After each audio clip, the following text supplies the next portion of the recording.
Le milliardaire veuf accompagna son fils à l'école et resta figé lorsqu'il découvrit que la nouvelle enseignante était son amour d'enfance, qu'il n'avait jamais oublié. Avant de commencer l'histoire, laissez un commentaire en nous disant depuis quelle ville vous regardez. Et à la fin, n'oubliez pas de noter ce récit de 0 à 10. Bonne écoute à tous.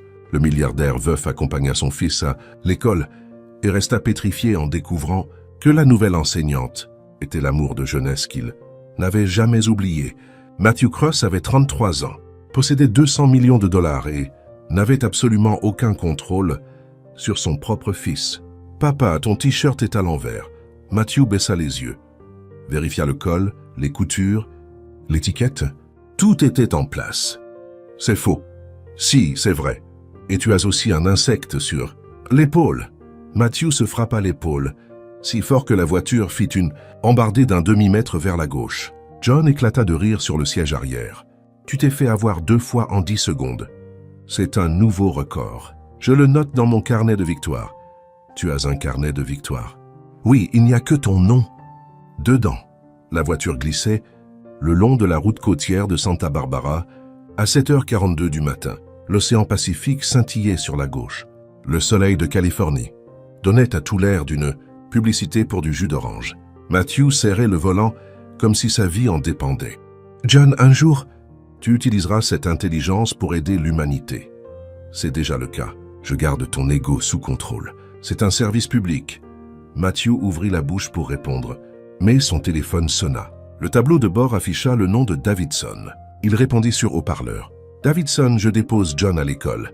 Donnez-moi 30 secondes. » La voix du directeur financier sortit des haut-parleurs comme si l'homme était poursuivi par des abeilles. « Monsieur Cross, le conseil d'administration veut les projections du 4e trimestre avant midi. Les investisseurs de Seattle ont appelé 4 fois. L'équipe marketing demande s'ils peuvent encore changer la couleur du logo. Et votre assistante veut savoir si vous préférez du saumon ou du poulet pour le déjeuner. Les projections seront prêtes à 100 liens. Seattle peut attendre. La couleur du logo reste la même. Et ce sera du poulet. Compris? Autre chose? Oui, souffla Davidson. Vous allez vous évanouir. Il raccrocha. John pencha la tête, pensif. Papa, pourquoi les adultes parlent-ils comme si c'était la fin du monde toutes les 5 minutes? Parce que les adultes ont oublié comment respirer. Tu as oublié toi aussi? Je prends des cours de yoga le mardi, le cours où tu es. Aller une fois et où tu n'es jamais retourné. C'est l'intention qui compte. La voiture entra sur le parking de la Santa Barbara Coastal School à 7h53. Le bâtiment blanc ressemblait à un tableau avec de grandes fenêtres, des palmiers parfaitement alignés et le genre de jardin qui ferait culpabiliser n'importe quel parent d'avoir laissé mourir 3 cactus chez lui. Matthew se gara sur la place la plus éloignée du portail. Une vieille habitude. Les milliardaires qui se garent devant attirent l'attention. Les milliardaires qui se garent loin ressemblent à des parents normaux en retard pour une réunion. Très bien. Premier jour du nouveau semestre. Il coupa le moteur et regarda derrière lui. « Comment tu te sens ?» John réfléchit un instant. « Comme une expérience scientifique, sur le point d'être relâché dans la nature. C'est de l'excitation. C'est du réalisme. » Matthew rit.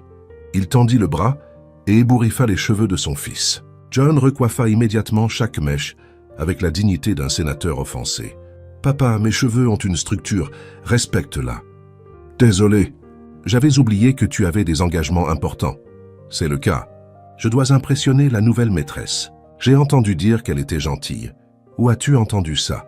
À la file d'attente de la fontaine à eau hier, quand je suis venu chercher mes fournitures. L'information, c'est le pouvoir.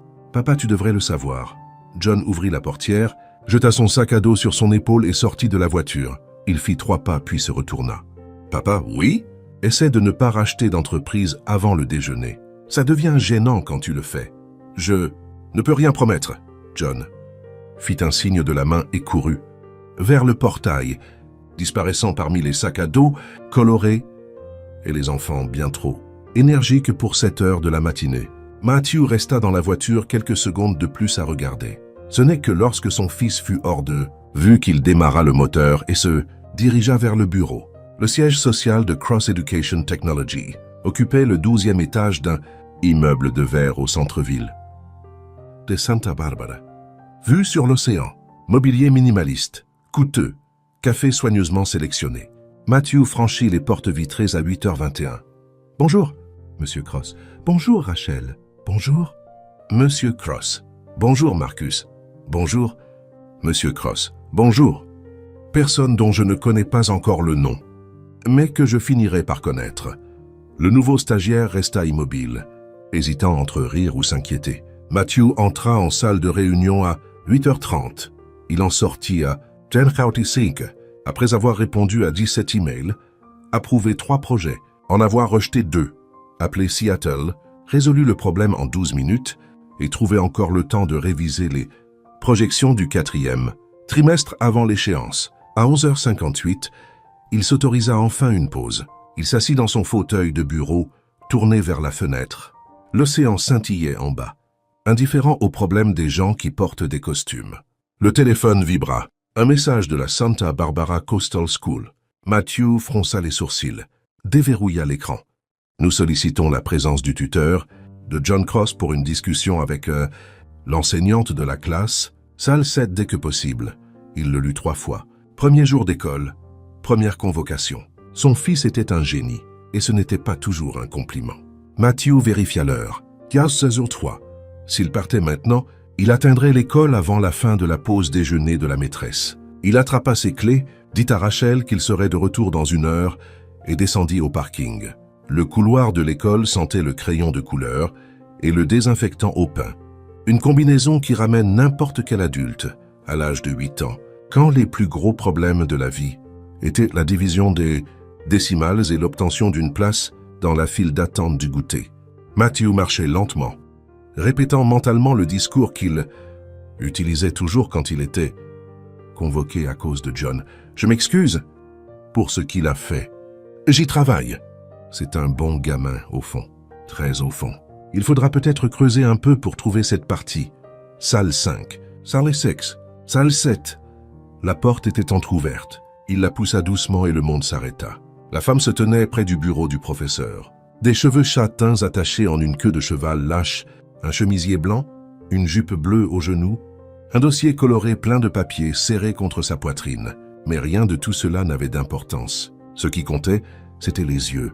Des yeux qu'il reconnaîtrait n'importe où, dans n'importe quelle ville, dans n'importe quelle vie, dans n'importe quel univers, parallèle que les scientifiques n'auraient pas encore découvert. Lauren Mitchell, le nom explosa dans son esprit comme un feu d'artifice au ralenti. Lauren Mitchell, son premier amour, son amour d'enfance, la fille de l'été. 2008, la fille des glaces, partagée sur la promenade, des conversations sur la jetée jusqu'au coucher du soleil, des promesses d'adolescents que le temps avait emportées sans demander la permission.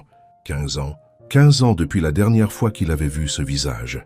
Et maintenant, elle était là, dans l'école de son fils, en tant qu'enseignante de son fils, souriant professionnellement, comme si elle ne venait pas de détruire 15 ans de contrôle émotionnel. En moins de 2 secondes, le pied droit de Matthew décida que c'était le moment idéal pour oublier comment marcher. Il trébucha sur sa propre chaussure. Son corps bascula vers l'avant. Sa main tenta de saisir le bureau le plus proche. Le bureau était un bureau d'enfant. Le bureau bascula. Les crayons volèrent. Une trousse rose avec une licorne dessus frappa le sol. Matthew se redressa à la dernière seconde, faisant mine de rien, alors que son visage prenait une teinte capable de rivaliser avec les tomates du jardin de l'école. Les yeux de Lauren s'écarquillèrent. Matthew. Le mot sortit comme un murmure, comme si le nom était fait de verre et risquait de se briser si elle parlait trop fort. Matthew ouvrit la bouche. Son cerveau envoya la commande à sa gorge. Sa gorge regarda la commande, haussa les épaules et partit en vacances. Moi, toi, ici, maîtresse. Fils, oui. 6 mots. Aucune phrase complète, aucun sens. Lui qui dirigeait des réunions avec des investisseurs de 5 pays, qui négociait des contrats de plusieurs millions de dollars sans scier, qui avait un jour convaincu un conseil d'administration entier de changer d'avis en 40 minutes, ne parvenait pas à former une phrase devant une institutrice de CRTE. Lauren cligna des yeux, déglutit difficilement. Ses doigts serrèrent le dossier si fort que le papier fit un bruit de froissement. Puis elle murmura doucement pour elle-même, mais pas assez doucement. « Calme-toi, Lorraine. Respire, c'est juste Matthew. Le Matthew que tu n'as pas vu depuis 15 ans. Le Matthew qui a été ton premier baiser. Le Matthew qui a apparemment l'air encore plus beau maintenant. Arrête de parler. » Ses yeux s'écarquillèrent quand elle réalisa que la dernière partie était sortie tout haut. Les yeux de Matthew s'écarquillèrent parce qu'il l'avait entendu. Le silence qui suivit était si épais qu'on aurait pu le couper au couteau. 3 secondes, 5 secondes. Une éternité compressée dans une salle de classe avec des dessins de papillons au mur. Puis une voix déchira l'air comme une sirène de pompier. « Waouh, c'est encore mieux que ce que j'imaginais. » John était assis au premier rang, les coudes sur la table, le menton posé sur ses mains. Le sourire de quelqu'un qui vient de trouver un coffre au trésor dans son jardin. Matthew tourna la tête si vite que son cou craqua. « John, depuis combien de temps es-tu là ?»« Depuis le début. Je t'ai vu trébucher, renverser le bureau d'Emily, devenir tout rouge et dire n'importe quoi. » Il pencha la tête. « Papa, ça va ? Tu ressembles à ces robots qui se figent quand la batterie meurt. » « Je ne me suis pas figé. Tu... Asdi, moi, toi ici, maîtresse, fils ? Oui. Ce n'est pas une phrase, c'est un accident grammatical. » Lorraine laissa échapper un rire. Le genre qui sort tout seul quand on est trop nerveux pour le retenir. Elle couvrit immédiatement sa bouche de sa main. Matthew la regarda. Elle le regarda. John les regardait tous les deux comme s'ils regardaient le meilleur film de sa vie. « Alors, » dit le garçon étirant le mot comme un chewing-gum, « vous deux, vous vous connaissez, n'est-ce pas ?» Le silence revint. Matthew essaya de penser à une réponse. N'importe quelle réponse. Une réponse qui n'impliquait pas de révéler que Lorraine Mitchell était la fille qui lui avait fait écrire 3 poèmes terribles à 17 ans. Des poèmes qu'il avait brûlés et que personne ne devait jamais connaître. « Nous sommes allés à l'école ensemble, » dit Lorraine, retrouvant son calme professionnel. « Il y a longtemps. »« Il y a combien de temps ?»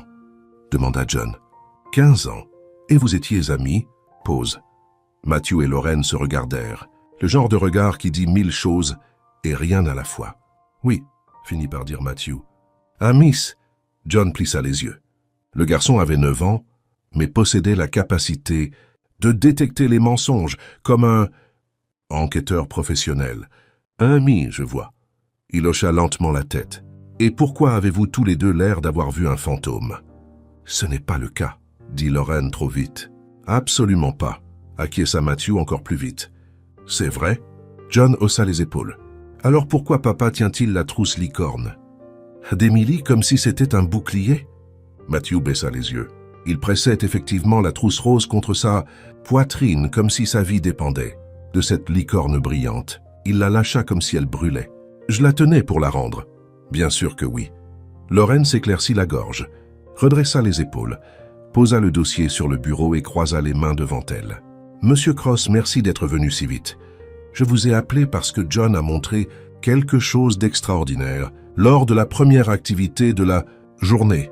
Monsieur Cross. » Elle l'avait appelé Monsieur Cross, 15 ans plus tôt. Elle l'appelait Matt.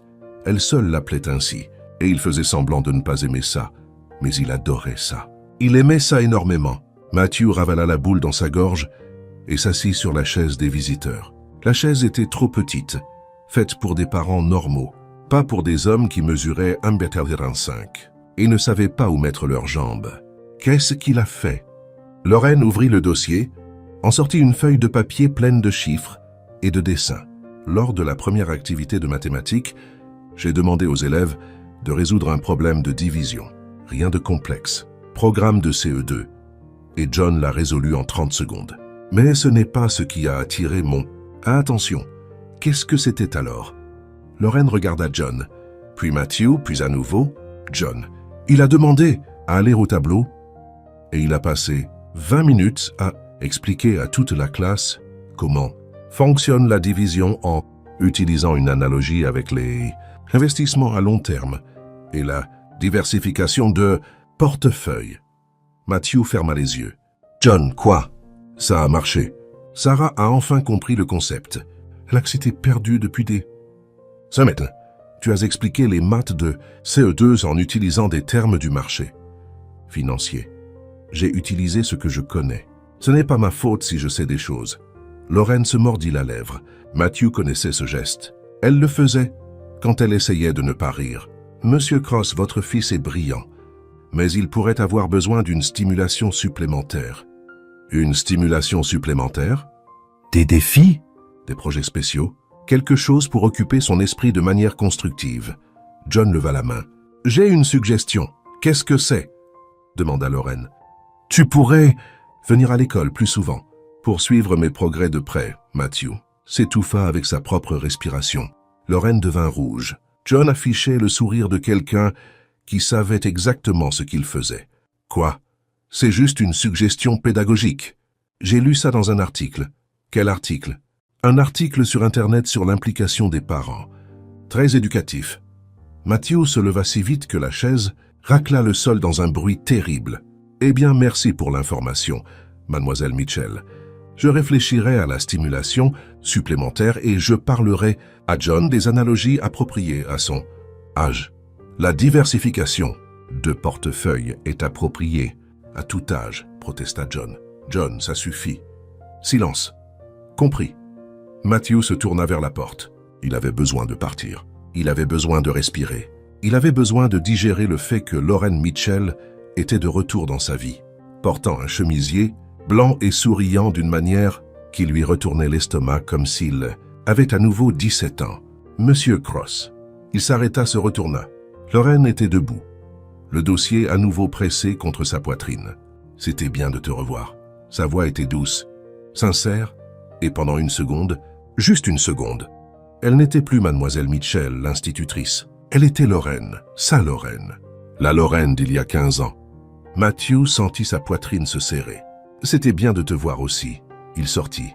Il marcha dans le couloir. Il passa devant la salle 6, la salle 5, le bureau d'accueil, le portail principal. Ce n'est qu'en arrivant dans la voiture qu'il réalisa qu'il tenait toujours la trousse licorne d'Emily. À cet instant précis, son téléphone vibra. Un message de John. « Papa, tu as oublié de rendre la trousse. Tu as aussi oublié de fermer la bouche quand mademoiselle Mitchell a dit que tu étais beau. Et tu as oublié de cacher que tu la fixais. En gros, tu as tout oublié, mais ne t'inquiète pas, je vais t'aider. » Matthew fixa le message. Un second message arriva. « Ça va être le meilleur semestre de ma vie. » Il posa sa tête contre le volant et pour la première fois depuis des années, le milliardaire qui contrôlait une entreprise de 200 millions de dollars n'avait aucune idée de quoi faire. John se réveilla en fredonnant. Ce n'était jamais bon signe. Matthew était dans la cuisine à 6h45, préparant du café et essayant de ne pas penser à Lorraine Mitchell, essayant de ne pas penser à ses yeux, son sourire, sa voix disant qu'il était beau. Il échouait lamentablement. « Bonjour, papa. » John descendit les escaliers, son sac déjà sur l'épaule, ses cheveux parfaitement coiffés et un sourire qui promettait des ennuis. « Pourquoi es-tu debout si tôt? »« Je suis impatient d'aller à l'école. »« Tu n'es jamais impatient? » ?»« D'aller à l'école. Les gens changent. »« Papa. » Croissance personnelle. Matthew plissa les yeux. « Qu'est-ce que tu manigances? »« Rien. Je veux juste apprendre. L'éducation est importante. » John attrapa une pomme dans le compotier et se figea au milieu de sa bouchée. Ses yeux tombèrent sur le comptoir. « Papa, oui. Pourquoi la trousse d'Emily est-elle encore là? » Matthew regarda le comptoir. La trousse licorne brillait comme une accusation rose pailletée. « J'allais la laisser au bureau aujourd'hui.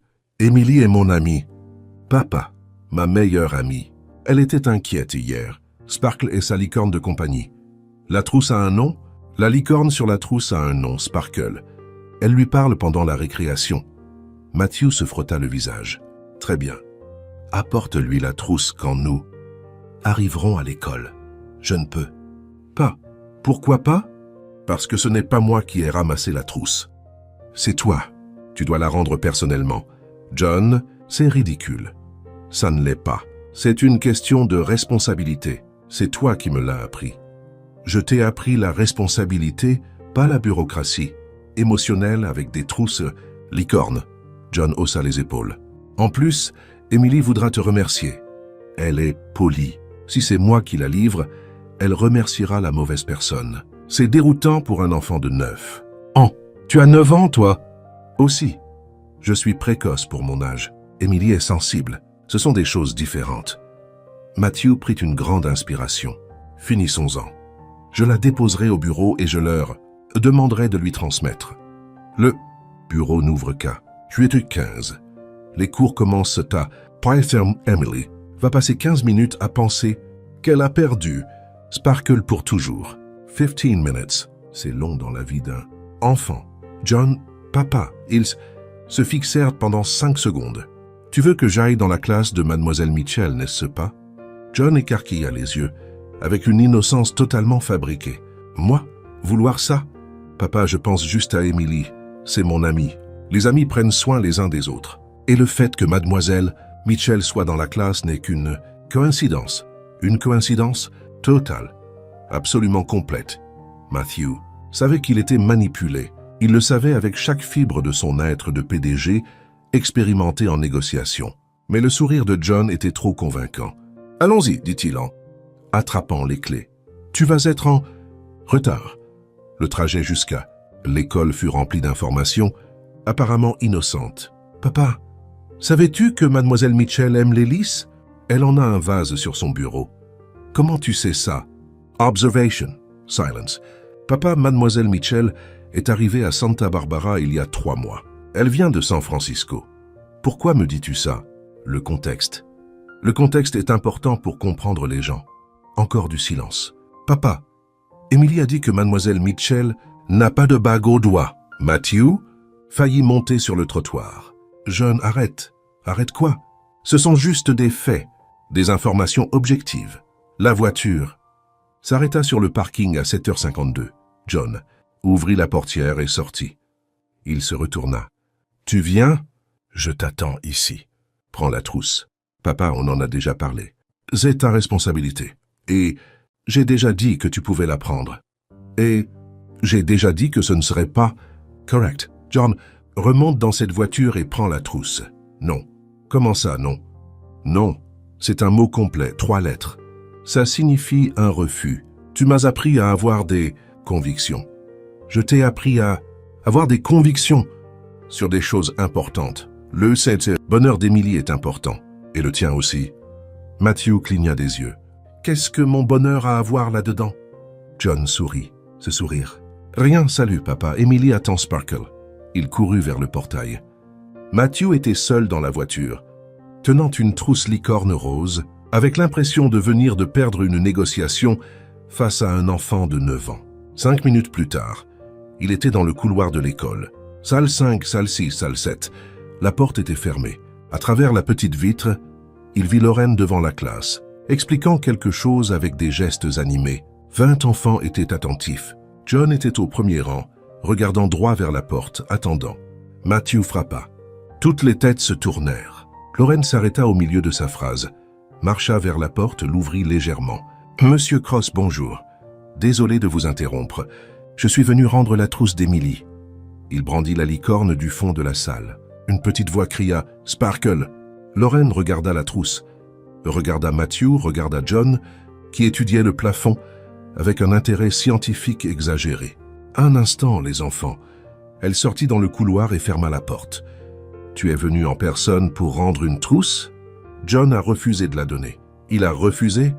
Il a dit que c'était ma responsabilité, que si c'était moi qui l'avais ramassée, je devais la rendre. Lorraine se mordit la lèvre. Il a dit ça en ces termes. Et environ 15 phrases de plus sur le contexte, les convictions et le bonheur des enfants de 9 ans. Je vois. Vous voyez? Il m'a piégé pour que je vienne ici. Je sais. Et tu es venu quand? Même. Emily est son amie. Je n'allais pas la laisser sans sa trousse à cause de... Il s'arrêta. À cause de quoi? À cause de toi. Parce que te voir me rend nerveux comme un adolescent. À cause de 15 ans de non-dit. À cause de la logistique, finit-il par dire. Lorraine hocha lentement la tête. La logistique, exactement. Elle murmura doucement, presque inaudible. Il est venu pour la logistique. Bien sûr, c'est parfaitement logique. Arrête de sourire, Lorraine, arrête. J'ai entendu ça. Elle ferma les yeux. Cette habitude va me perdre. Je trouve ça charmant. Vraiment? Je l'ai toujours pensé. La porte s'ouvrit. John passa la tête. Mademoiselle Mitchell. Emily veut savoir si Sparkle va bien. Elle s'inquiète de son état émotionnel après une nuit loin de la maison. Lorraine se reprit. Dis-lui que Sparkle va très bien et qu'il sera de retour dans un instant. Je lui dirai. John regarda son père. Papa, merci d'être responsable. Emily sera contente. De rien. John. Et merci d'avoir surmonté tes peurs et d'être venu ici même en sachant que tu rencontrerais mademoiselle Mitchell. Je n'ai pas de peur. Tout le monde a des peurs. Papa, les tiennes sont juste plus évidentes. Il disparut à nouveau dans la classe. Lorraine retenait un rire. Votre fils est incroyable. Mon fils est un stratège professionnel déguisé en bicentennial enfant. Les deux, elle, prit la trousse. Leurs doigts se touchèrent pendant une seconde. Une seconde suffit. Merci de l'avoir apporté. De rien, Matthew, son nom dans sa voix. 15 ans. Et cela produisait toujours le même effet. Oui, c'était bien de te voir. C'était bien de te voir aussi. Elle retourna dans la classe. Matthew retourna à la voiture en flottant. Le téléphone vibra. Un message de John. Emily a dit merci. Toute la classe t'a vu dans le couloir. Lucas a demandé si tu étais l'amoureux de la maîtresse. J'ai dit pas encore. Retiens le mot encore. J'ai des plans pour demain. Attends les instructions. Matthew fixa le message. Son fils de 9 ans avait un calendrier. Et il était complètement à la merci d'un enfant avec un plantain et aucune intention de s'arrêter. Matthew se présenta à l'école pour le 3e jour consécutif. Cette fois avec une boîte à déjeuner à la main. Une boîte qu'il avait préparée lui-même à 6h du matin en prétendant que c'était une chose normale à faire. En prétendant qu'il ne s'était pas réveillé en cherchant une excuse pour retourner dans ce couloir. John était sur le siège arrière, l'observant à travers le rétroviseur avec le regard d'un détective chevronné. « Papa, oui, c'est une boîte à déjeuner. »« 100 et une, tu as préparé mon déjeuner. »« Oui, tu ne prépares jamais mon déjeuner. L'école a une cantine. Tu paies la cantine. Aujourd'hui, je voulais faire quelque chose de différent. » « Différent ? Oui, John pencha la tête. Qu'est-ce qu'il y a dedans ? Un sandwich. Quel genre ? J'ai un bon fromage. Matthew serra le volant plus fort. Depuis quand ? Depuis toujours, tu le sais. Tu l'as fait exprès. Je ne l'ai pas fait exprès. Si tu as fait un sandwich que je ne mangerai pas pour avoir une excuse pour revenir à l'école et l'échanger. C'est ridicule. C'est de la stratégie. Une mauvaise stratégie. Mais de la stratégie. La voiture s'arrêta sur le parking. John ouvrit la portière, attrapa son sac et sortit. Il fit 3 pas et se retourna. « Papa, oui, tu as oublié de me donner la boîte à déjeuner. » Matthew regarda le siège passager. La boîte était là, intacte. « Oh tiens !» Il tendit le bras. John ne bougea pas. « Non. Comment ça, non ? Je ne prends pas une boîte avec du jambon. Ce serait de la malhonnêteté. Alimentaire. La malhonnêteté alimentaire n'existe pas. Elle vient d'exister. Je l'ai inventée. John prend la boîte. Non, papa. Ils se fixèrent pendant 5 secondes. Tu fais ça exprès. Moi ? John écarquilla les yeux. Je suis juste cohérent avec mes principes nutritionnels. Tu as mangé 3 par 2. Pizza froide au petit déjeuner. Hier, c'était différent. La pizza est universelle. Le jambon est personnel. Matthew prit une grande inspiration. Si tu ne prends pas la boîte, je vais devoir entrer et la livrer. John sourit. Ce sourire. Quel dommage, papa. Quel dommage vraiment. Il se tourna et courut vers le portail. Matthew resta seul dans la voiture, tenant une boîte à déjeuner, sachant exactement ce qui venait de se passer. Il avait encore été manipulé par un enfant de 9 ans. 15 minutes plus tard, il était dans le couloir de l'école. L'endroit était animé. Des parents se disant au revoir, des enfants courant, des enseignants organisant les rangs. Matthew marchait lentement, tenant la boîte à déjeuner, comme s'il s'agissait d'un objet extraterrestre. Et puis il la vit. Lorraine se tenait dans le couloir, le dos tourné, organisant des papiers dans un dossier, les cheveux attachés en un chignon désordonné, un stylo derrière l'oreille. Elle murmurait « Tu ne vas pas regarder vers la porte. Tu ne vas pas le faire. Il ne va pas se pointer 3 jours d'affilée. Ce serait fou.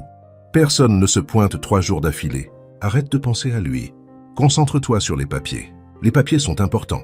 Les papiers n'ont pas de beaux yeux. Arrête. » Matthew s'arrêta à 2 mètres, derrière elle. « Est-ce que j'ai de beaux yeux ?» Lorraine pivota si vite que le dossier s'envola. Les papiers s'éparpillèrent sur le sol comme des confettis au ralenti.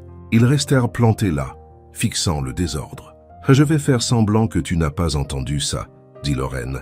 « Je vais faire semblant que je vais faire semblant, » répondit Matthew. Il se baissa pour l'aider à les ramasser. Elle se baissa au même moment.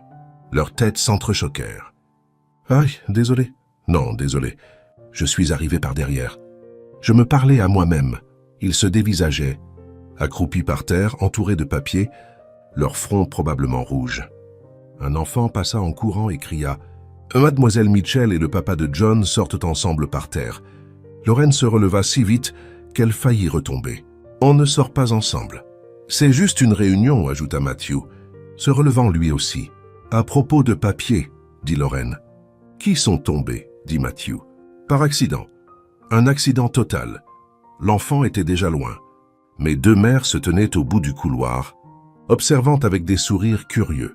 Lorraine rassembla les papiers comme elle put et les pressa contre sa poitrine. « Monsieur Cross, qu'est-ce que vous faites ici ?» Matthew brandit la boîte à déjeuner.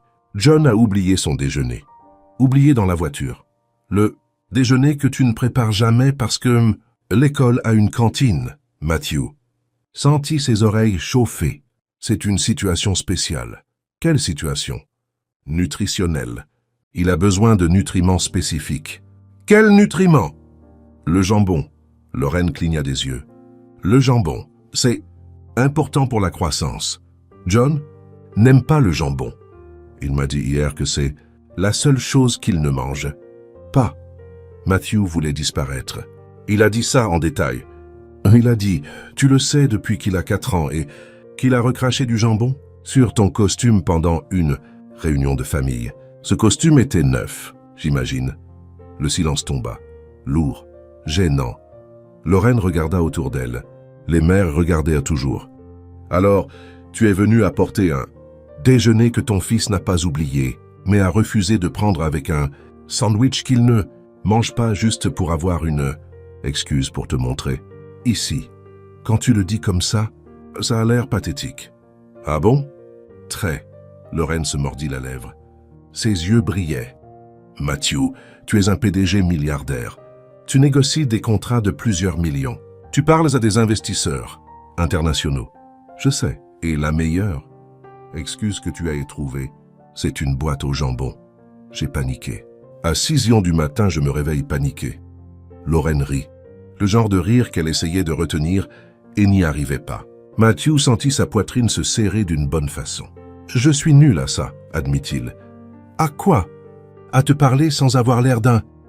idiot? Tu n'as pas l'air d'un... idiot. J'ai apporté une boîte au jambon à un fils qui ne mange pas de jambon. D'accord. Peut-être un petit idiot. Merci pour ton honnêteté. » Lorraine fit un pas de plus, baissa la voix. « Matthew, si tu veux vraiment parler sans excuse de boîte à déjeuner, je finis à 15h30. » Son cœur s'arrêta. « C'est une invitation? C'est une information. Ce que tu en fais est ton problème. » Elle sourit, se tourna et marcha vers la salle 7. À la porte, elle s'arrêta. « Et Matthew, oui? La prochaine fois, essaye un sandwich à la dinde. John aime la dinde. » Elle disparut dans la classe. Matthew resta dans le couloir, tenant la boîte inutile, sentant le monde tourner. Le téléphone vibra. Un message de John. « Papa, ça fait 2 minutes que tu es planté dans le couloir avec un air niais. Les mamans discutent, bougent. » Il regarda au bout du couloir. Les mères firent un signe de la main. Matthew sortit pratiquement en courant. 15h30, elle finissait à 15h30. Et il avait exactement 7 heures pour découvrir s'il se souvenait encore de comment inviter quelqu'un pour un café. 15h30 arriva bien trop vite. Matthew passa toute la journée au bureau à faire semblant de travailler. Il lut le même email 7 fois, signa un document sans le lire, faillit approuver un changement de logo qui transformait la lettre C en ananas. Davidson demanda s'il allait bien. Matthew dit que oui. Ses oreilles devinrent rouges. À 15h15, il était garé devant l'école avec 15 minutes d'avance, se sentant comme un adolescent avant un premier rendez-vous. Ce n'était pas un rendez-vous. C'était juste une conversation. Une conversation avec quelqu'un du passé qui semblait soudainement très présent. Matthew ne s'attendait pas à ça. Après le décès de Sarah 3 ans plus tôt, il s'était convaincu que cette partie de la vie était terminée. Il avait été heureux, très heureux. Sarah était incroyable, et les 7 années passées ensemble étaient les meilleurs qu'il puisse imaginer. Elle lui avait donné John, elle lui avait donné une famille, et puis elle était partie trop vite, sans prévenir. Et Matthew avait appris à vivre en pilote automatique. Travail John, maison. Répété jusqu'à ce que Lorraine apparaisse dans la salle 7, tenant un dossier licorne. Maintenant, il ne savait plus rien. La cloche sonna à 15h25. Les enfants commencèrent à sortir en vagues colorées de sacs, à dos et de cris. Matthew chercha John dans la foule. Il le trouva. John se tenait près de la porte principale, parlant avec Lorraine. Il riait de quelque chose. Matthew sortit de la voiture et se dirigea vers eux. John le vit le premier. « Code rouge », dit le garçon assez fort pour que Lorraine entende. « C'est quoi le code rouge » demanda-t-elle. Papa qui approche, posture nerveuse, mains dans les poches, évitant le contact visuel. Matthew s'arrêta devant eux. « Je n'évite pas le contact visuel. Si, tu regardes Mademoiselle Mitchell, puis le sol, puis à nouveau elle. C'est un schéma. Ça s'appelle être poli, pas dévisager les gens. Ça s'appelle être nerveux. J'ai étudié le langage corporel sur Internet. » Lorraine couvrit sa bouche pour cacher son rire. Matthew la regarda. « Désolé pour lui. Pas besoin. C'est le meilleur moment de ma journée. » John leva la main. « Merci, je fais un effort. » Une mère passa devant eux et fit signe à Lorraine. Puis regarda Matthew, puis à nouveau Lorraine. Elle sourit d'une manière qui en disait long et s'éloigna. « Les mères de cette école sont très observatrices, » commenta Matthew. « Elles ont un groupe de discussion, » l'informa John. « Je le sais parce qu'Emily me l'a dit. Apparemment, tu es un sujet fréquent. »« Moi ? Toi, le beau papa veuf qui se pointe tous les jours ?» Avec des excuses différentes. L'air devint pesant pendant une seconde. Lorraine regarda Matthew avec quelque chose de différent dans les yeux. Quelque chose de plus doux. « John, » dit Matthew doucement. « Quoi ? C'est vrai. Elles disent aussi que tu es dévoué et que maman serait fière de toi. » Matthew sentit sa poitrine se serrer. John parlait de sa mère naturellement, sans douleur exagérée, sans drame. Sarah lui avait appris cela dans les derniers mois qu'ils avaient à passer ensemble.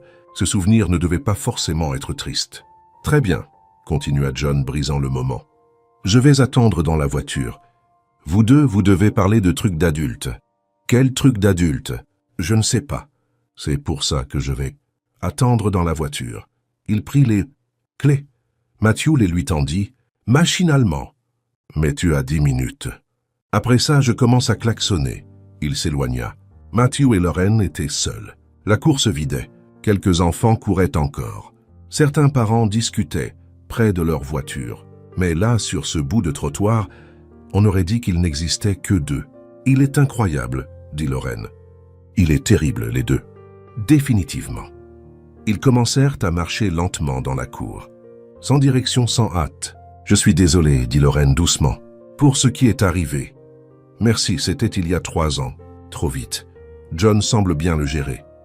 Il le gère mieux que moi, en fait. Sarah lui a appris à se souvenir avec joie. J'apprends encore. » Lorraine hocha la tête. Elle a l'air d'avoir été une personne spéciale. Elle était la meilleure. Matthew prit une grande inspiration. J'étais très heureux avec elle. Très heureux. Et pendant un temps, j'ai pensé que cette partie de ma vie s'était terminée avec elle. Et maintenant, Matthew regarda Lorraine. Maintenant, je ne sais plus. Le silence qui suivit n'était pas gênant. Il était plein de choses. Lorraine murmura doucement. Ne rougis pas. Lorraine, respire. Il vient de dire qu'il ne sait plus. Ça ne veut rien dire. Arrête d'interpréter. J'ai entendu ça. Elle ferma les yeux. Cette habitude va être ma perte. J'aime cette habitude. Tu l'aimais aussi il y a 15 ans.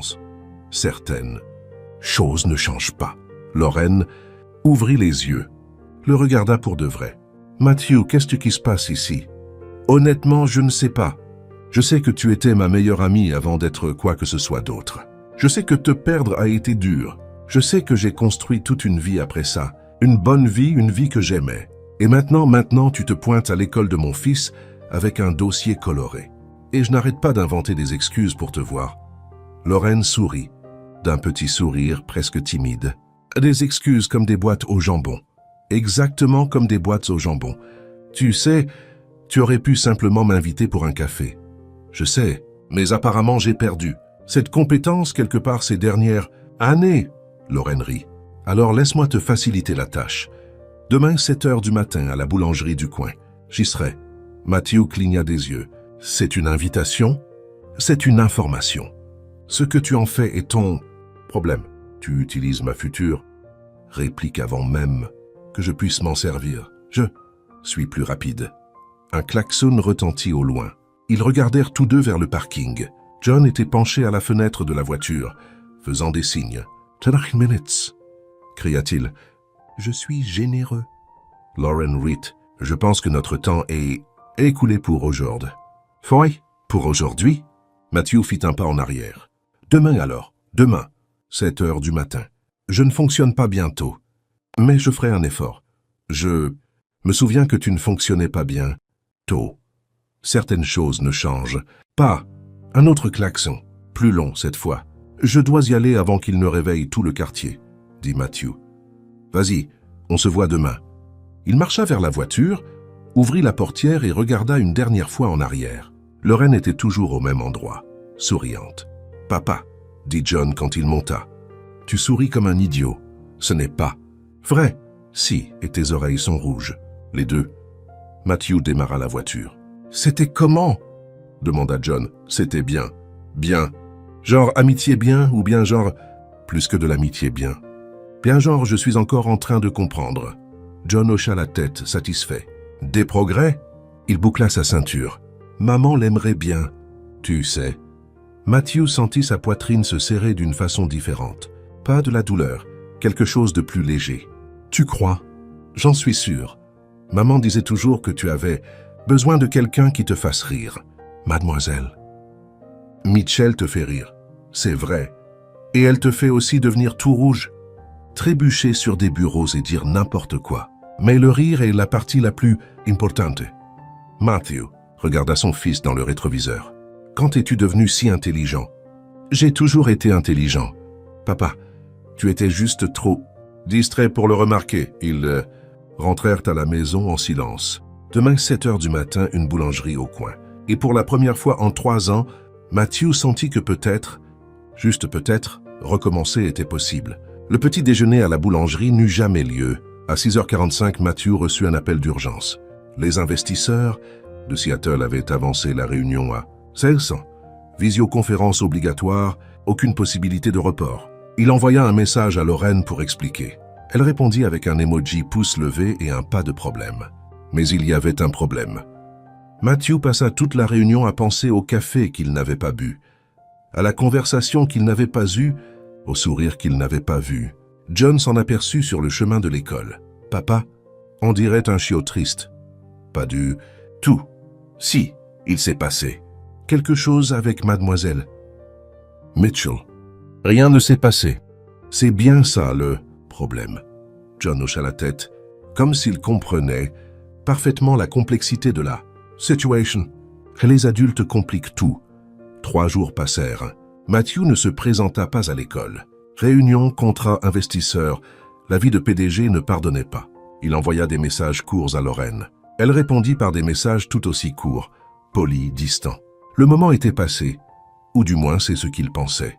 Le jeudi, John rentra avec un papier froissé dans son sac à dos. « Papa, l'école a besoin de bénévoles pour organiser les décorations de la fête de la science samedi. Samedi, j'ai des rapports à réviser. Mademoiselle, Mitchell sera là. » Matthew regarda le papier. « À quelle heure ?»« 9 heures du matin.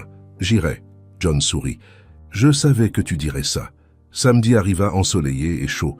Matthew se présenta à l'école à 8h55, portant un jean et une chemise bleue que John avait approuvée après en avoir rejeté 4 autres. « Papa, tu ne vas pas à une réunion d'affaires. Détends-toi. » « Je suis détendu. Tu as changé de chemise 5 fois. » J'étais indécis. Tu étais nerveux. Les deux. Le gymnase de Titemus. L'école avait été transformée en zone de construction. Tables éparpillées, boîtes en carton, rouleaux de papier crépon, affiches à moitié finies. Environ 10 parents s'agitaient en transportant des objets. Et au centre de tout cela, tenant une liste et ayant l'air légèrement dépassée, se trouvait Lauren. Elle portait un t-shirt blanc, un jean et des baskets, ses cheveux attachés en une queue de cheval haute, pas de maquillage, complètement différente de l'enseignante formelle de la semaine, Absolument magnifique. Matthew s'arrêta à la porte. Lorraine leva les yeux. Monsieur Cross, quelle surprise. John a dit que vous aviez besoin de bénévoles. John a dit ça. Vraiment? Il a été très convaincant. Je peux imaginer. Elle marcha vers lui, tenant la liste. Puisque tu es là, j'ai une mission spéciale. Une mission spéciale? Les panneaux de fond doivent être installés sur la scène. Ce sont 6 structures en bois, très lourdes. J'allais demander à Monsieur Morrison de m'aider, mais il est occupé avec les ballons. Je peux aider. Tu es sûr? C'est un travail physique. Je vais à la salle 3 fois par semaine. La salle où tu es. Aller une fois et où tu n'es jamais retourné. John m'a dit ça aussi. Matthew ferma les yeux. Mon fils est un traître. Ton fils est une source d'information très précieuse. Ils marchèrent ensemble vers la scène. Les panneaux étaient appuyés contre le mur du fond. Grand, lourd, peint avec des planètes et des étoiles. Le thème de la fête était le système solaire. On doit en placer 3 de chaque côté, expliqua Lorraine. Puis les fixer avec ses attaches. Ça a l'air simple.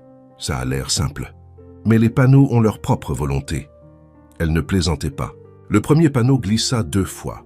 Le deuxième faillit tomber sur Matthew. Le troisième resta de travers 5 fois avant de finir par coopérer. C'est plus dur que de conclure un contrat avec des Japonais, dit Matthew, essoufflé. Tu as conclu des contrats avec des Japonais? J'en ai conclu un le mois dernier. C'était plus facile que le panneau de Saturne. Lorraine rit. Tu exagères. Les Japonais n'ont pas essayé de me renverser.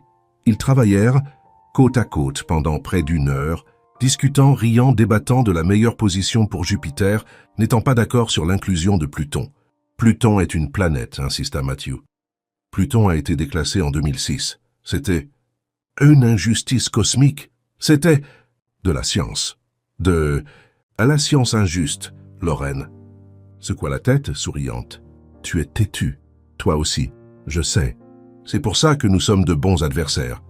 De l'autre côté du gymnase, John observait, assis sur une chaise en plastique. Emily était à côté de lui, partageant un paquet de biscuits. « Est-ce qu'ils flirtent ?» demanda Emily. « Ils essaient. Les adultes sont lents. Ma maman a dit que ton papa est beau. Je sais. Tout le monde dit ça. C'est gênant. Mademoiselle Mitchell le pense aussi. Elle devient toute rouge quand il arrive. Je sais ça aussi. Alors, pourquoi ne sortent-ils pas ensemble tout simplement ?»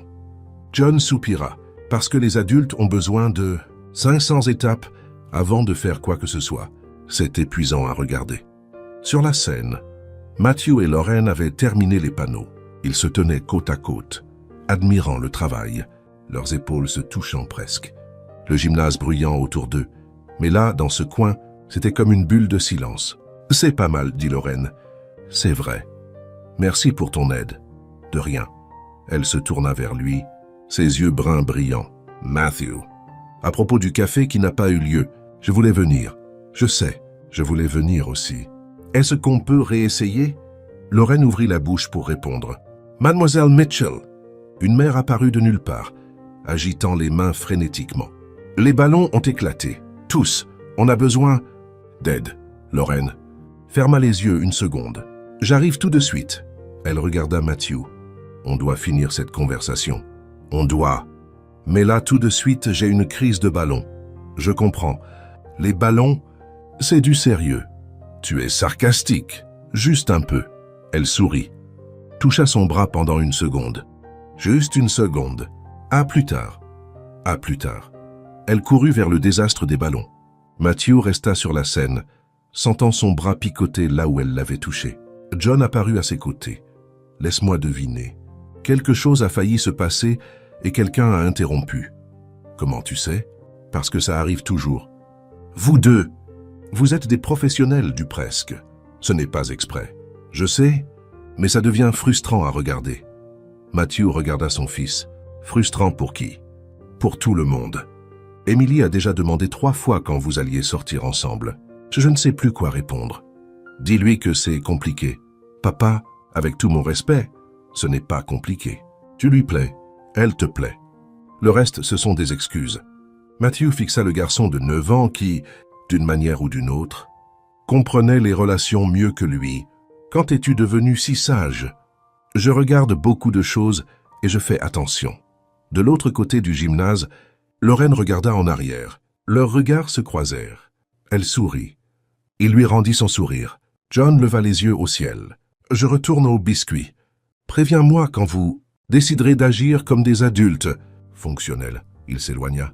Matthew continuait de regarder Lorraine. Puis il se fit une promesse. Cette fois, il finirait la conversation, quoi qu'il arrive. Le miroir de la salle de bain ne mentait pas, et Lorraine détestait ça. Il était 23 heures là ce samedi soir. Elle était en pyjama, les cheveux en bataille, de la crème sur le visage, fixant son propre reflet comme s'il s'agissait d'un adversaire au tribunal. « Tu es une professionnelle », dit-elle au miroir. Une éducatrice, une adulte, une femme indépendante. Le reflet n'avait pas l'air convaincu. C'est le père d'un élève. Le père d'un élève. Ça va contre toutes les règles. Se pointa-t-elle du doigt. Quelles règles exactement? Les règles? Les règles générales? Les règles du bon sens. Il n'y a aucune règle écrite à ce sujet. Il devrait y en avoir, Lorraine. Posa ses mains sur le lavabo et prit une profonde inspiration. Très bien, analysons les faits. Fait numéro 1, Matthew Cross est beau. Le reflet acquiesça. Fait numéro 2, il est gentil, drôle et te regarde d'une manière qui te retourne l'estomac. Le paix. Reflet continua d'acquiescer. Fait numéro 3, il a un fils dans ta classe. Un fils que tu vois tous les jours. Un fils qui est probablement en train d'organiser votre mariage en ce moment même. Elle gémit. Pourquoi a-t-il fallu que ça m'arrive à moi? Pourquoi ne pouvait-il pas être un parent normal? Un parent ennuyeux? Un type terne qui porte des chaussettes avec des sandales? Silence. Il fallait que ce soit lui. Le garçon de la jetée, le premier baiser, celui qui avait disparu et qui était revenu 15 ans plus tard, encore plus beau, maintenant veuf avec un fils adorable, qui agit comme un Cupidon miniature. Lorraine pressa son front contre le miroir. Tu vas garder tes distances. Tu seras polie, professionnelle et distante. Pas de sourire prolongé. Pas de conversation dans les couloirs. Pas de rougissement quand il se montre. Elle se redressa, regarda son reflet avec détermination. À partir de lundi, Matthew Cross n'est qu'un parent parmi d'autres. Compris? Le reflet ne répondit pas. Compris? Rien, génial. Au moins l'une de nous est convaincue. Elle éteignit la lumière et alla se coucher. Lundi arriva gris et froid. Lorraine se réveilla à 6 heures, but un café noir, choisit la tenue la plus sérieuse qu'elle possédait. Blazer beige, pantalon de tailleur, 0 accessoire fantaisie, et se rendit à l'école déterminée à être une forteresse de professionnalisme. À 7h40, elle organisait les bureaux quand elle entendit frapper à la porte. Elle se tourna. Matthew était là. Pas de boîte à déjeuner. Pas de trousse, pas de veste oubliée. Juste lui avec un sourire en coin. « Bonjour ». Lorraine cligna des yeux. « Bonjour. Je peux vous aider ?»« Non, non, je n'ai rien à porter. Je n'ai rien à rendre. Je ne suis pas venu avec une excuse. Alors pourquoi es-tu venu ?» Matthew entra dans la classe. « Parce que je voulais te voir. » Les mots restèrent suspendus dans l'air. Lorraine sentit son blazer se serrer. Son professionnalisme vacillait. Toute la forteresse tremblait. « Matthew, je sais que c'est compliqué. Je sais que tu es l'institutrice de John.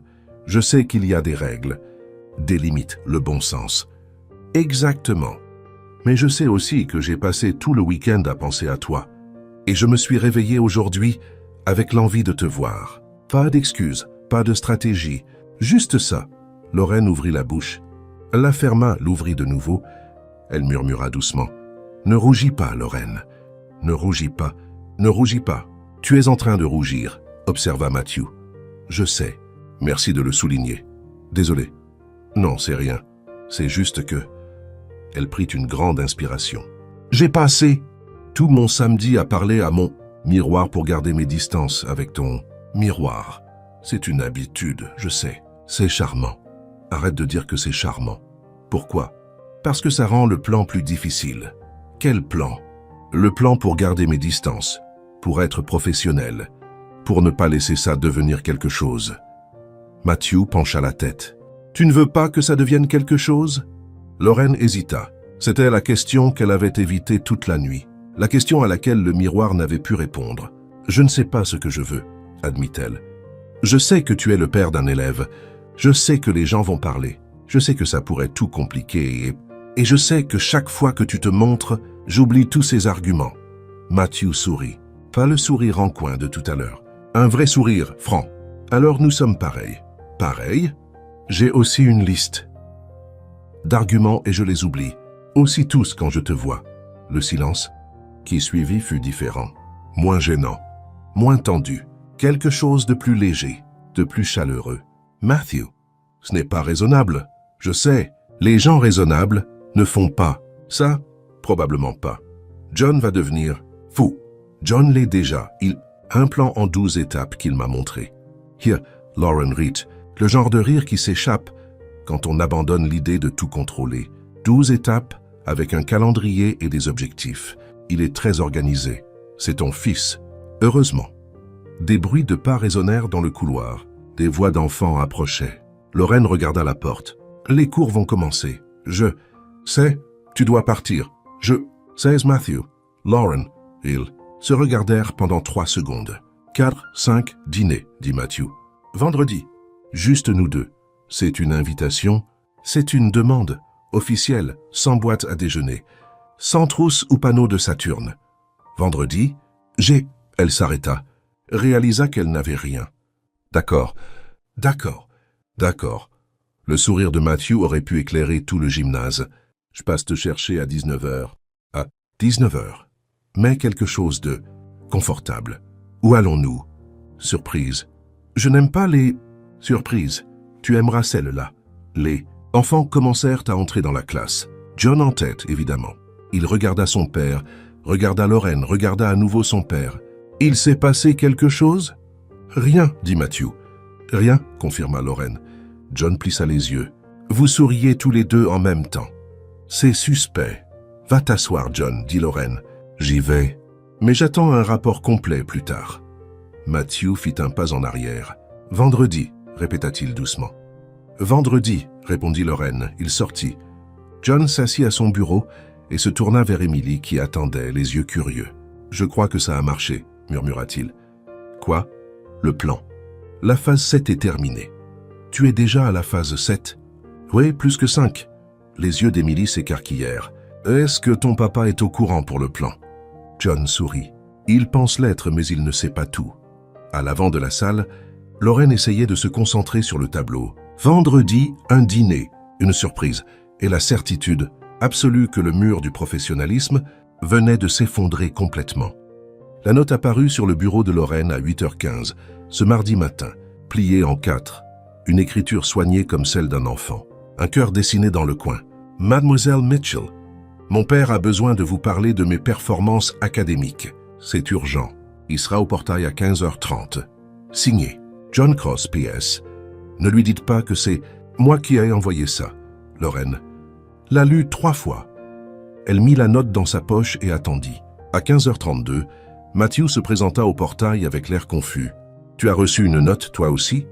demanda-t-il. Lauren cligna des yeux. « Toi aussi ?» Matthew sortit un papier de sa poche. Même écriture enfantine, même cœur dans le coin. « Papa, Mademoiselle Mitchell veut te parler de mes performances académiques. C'est urgent. Elle sera au portail à 15h30. Signé, le secrétariat de l'école. PS ne dit pas que tu as reçu ça. » Lauren rit. Il a signé en tant que secrétariat de l'école. Il a 9 ans et fabrique déjà de faux documents. C'est inquiétant ou impressionnant? Les deux. Ils se regardèrent. L'absurdité de la situation flottant entre eux. Alors, dit Matthew, il n'y a pas d'urgence académique. Apparemment pas. Nous avons été convoqués par une fausse note avec des cœurs dessinés dessus. Les cœurs sont une belle attention. Très délicat. John apparut de nulle part. Sac au dos, un sourire innocent sur le visage. « Salut, papa. Salut, mademoiselle Mitchell. Quelle coïncidence de vous trouver tous les eux ici au même endroit. » Matthew croisa les bras. « John, oui. Les notes. Quelles notes? Celles que tu as envoyées en te faisant passer pour le secrétariat. » John écarquilla les yeux. « Papa, c'est une accusation grave. As-tu des preuves? » Matthew lui montra le papier. John l'examina avec un intérêt académique. On dirait une écriture d'enfant. C'est ton écriture. Beaucoup d'enfants écrivent comme ça. Ça ne prouve rien. Lauren couvrit sa bouche pour ne pas éclater de rire. John, la note a exactement le même cœur que celui que tu as dessiné sur ma carte pour la fête des profs. John resta silencieux pendant 2 secondes. D'accord, c'était moi. Pourquoi? Demanda Matthew. Parce que vous êtes trop lents tous les deux. Vendredi, c'est encore loin. J'avais besoin de plus de données avant le dîner. Quelles données? Des données sur la compatibilité, le temps de conversation, la fréquence des sourires, le niveau de rougeur des oreilles. Tu collectes des données sur nous? Il faut bien que quelqu'un le fasse. Vous ne faites clairement pas attention. Lorraine devint rouge. Matthew devint rouge. John sortit un petit carnet de sa poche et nota quelque chose. Raudissement simultané, intéressant. Phase 8 terminée. Phase 8? Demanda Matthew. Confirmation de l'intérêt mutuel par des réactions involontaires. C'était sur le calendrier. John, range ce carnet. Je ne peux pas. Je documente. Tu documentes quoi? Les progrès pour le rapport final. Quel rapport final? Celui que je vous montrerai au mariage. Lorraine s'étouffa. Matthew s'étouffa encore plus fort. John continua d'écrire. 2 réactions de suffocation. Également intéressant. Personne n'a parlé de mariage, dit Matthew. Pas encore. Mais vendredi n'est que le début. J'ai des projections jusqu'à la phase 12. Tu as 9 ans. Et j'ai un sens aigu de la planification future. Lauren prit une grande inspiration. John, à propos du dîner de vendredi, je sais déjà tout. Mon père passe te chercher à 19 ans. Il a réservé un restaurant italien sur la jetée, a demandé la table d'angle avec vue sur l'océan et a acheté une nouvelle. Chemise parce qu'Emily a dit que le bleu fait ressortir ses yeux. Matthew ferma les yeux. Comment tu sais tout ça? Tu as laissé ton ordinateur ouvert. Tu te parles à toi-même quand tu es nerveux et tu as appelé le restaurant sur haut-parleur, pendant que je faisais semblant de dormir sur le canapé. Tu étais réveillé. Je suis toujours réveillé quand des informations importantes sont partagées. Lorraine regarda Matthew. Restaurant Italien. C'était censé être une surprise. Ça ne l'est plus. John rangea son carnet. De rien. Les surprises provoquent de l'anxiété. J'ai supprimé l'anxiété. C'est un service. C'est une invasion de la vie privée, dit Matthew. C'est de la protection parentale inversée. Ça ne se dit pas. Si, maintenant. Je viens de l'inventer. Le silence dura 3 secondes. Lorraine fut la première à rire doucement au début, puis plus fort. Matthew tint bon 2 secondes, puis céda. John les regarda rire ensemble côte à côte au portail de l'école et sourit de satisfaction. Ça, dit-il, c'est exactement ce que je voulais voir. Quoi? Demanda Lorraine en essuyant ses yeux. Vous deux riant ensemble, sans fuite, sans esquive, sans inventer d'excuses. Matthew regarda Lorraine. Lorraine regarda Matthew. John avait raison. Pour la première fois, ils étaient là, pleinement présents, sans peur. Alors, dit Matthew, maintenant que la surprise est gâchée, est-ce que je peux au moins confirmer les détails? Tu peux. Vendredi 19h. Restaurant italien sur la jetée, vue sur l'océan. Parfait. Mais quelque chose de confortable, mais de joli, mais de confortable. C'est contradictoire, je sais. Mais tu comprendras quand on y sera. John s'éclaircit la gorge. Je suggère la robe bleue. Elle est assortie à la nouvelle. Chemise de mon papa. Comment? Tu sais que j'ai une robe bleue? Emily me l'a dit. Vous avez parlé de vêtements à la réunion des parents le mois dernier. Tu as des espions? J'ai des sources fiables. C'est différent. Matthew secoua la tête. Mon fils a créé un réseau de renseignements. Enfantin. Réseau de soutien romantique, corrigea John. Ça sonne mieux. Klaxon retentit au loin. C'est la voiture de la maman d'Emily, dit John. Elle m'emmène prendre un goûter. Phase 9 du plan.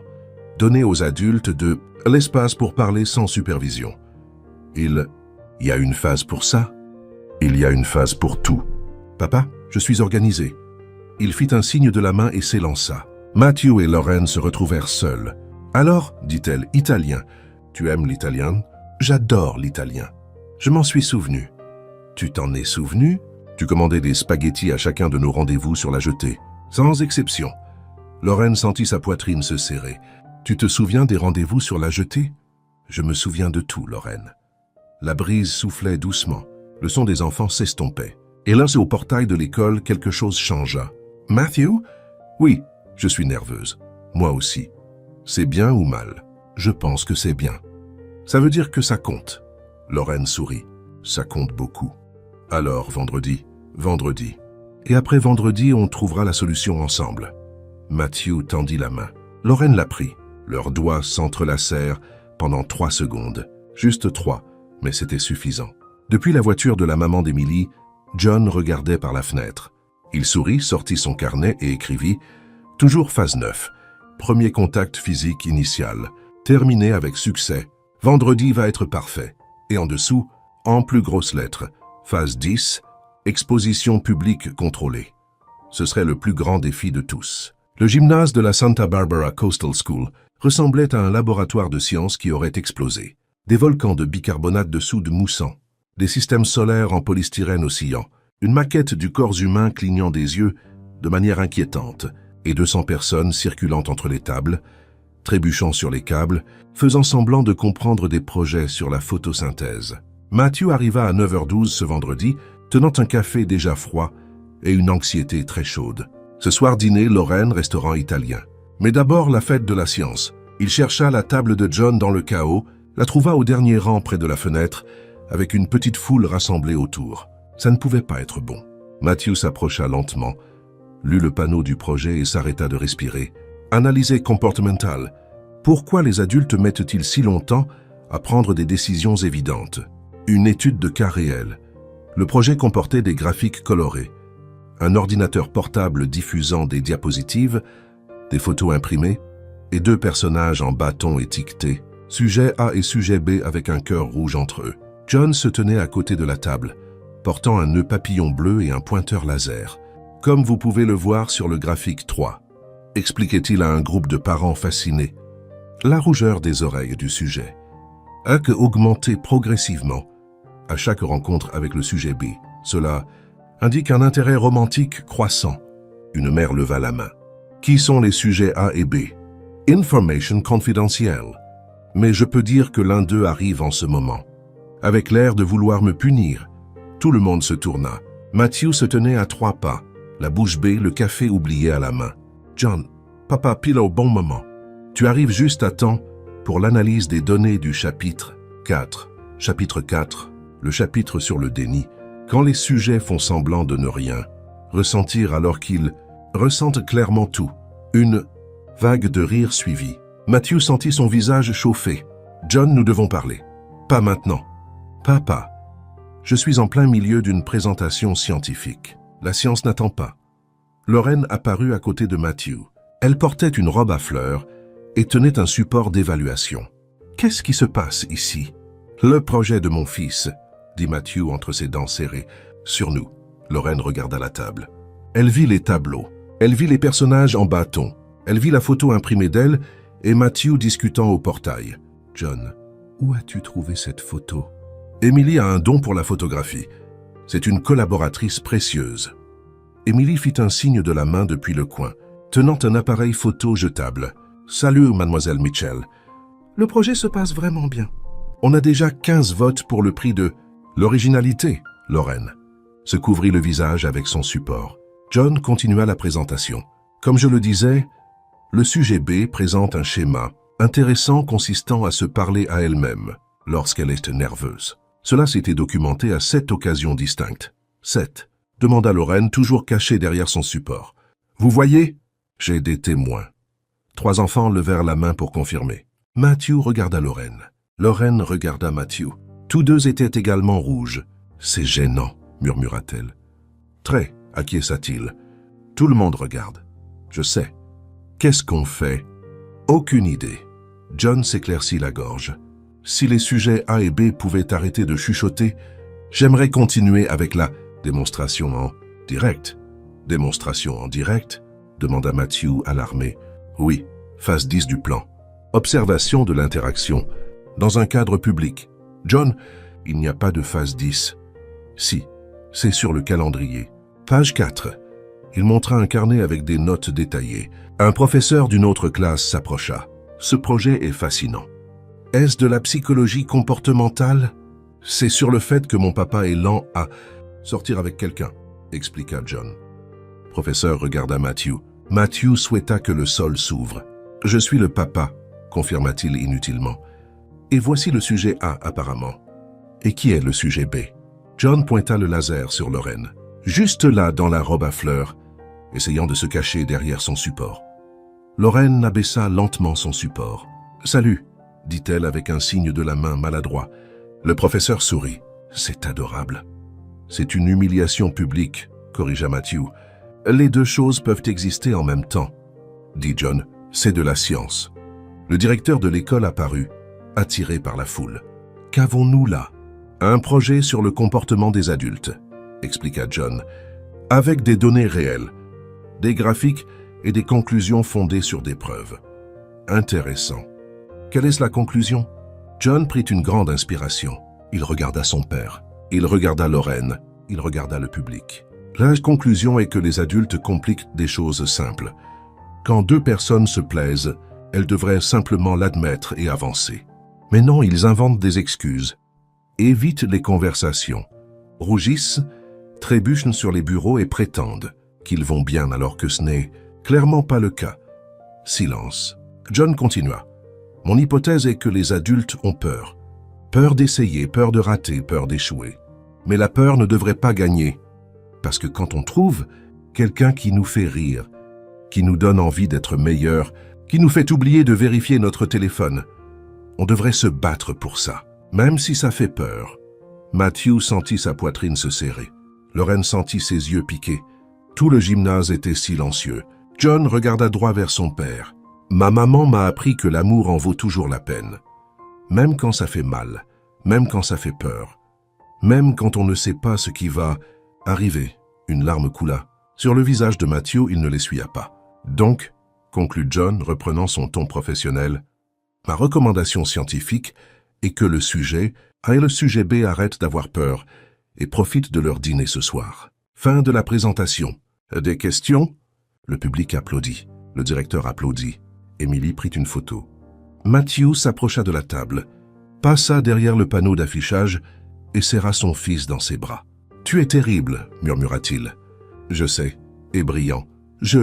C'est ça aussi. »« Maman aurait adoré ça, John. » Le serra plus fort. « Je sais, papa.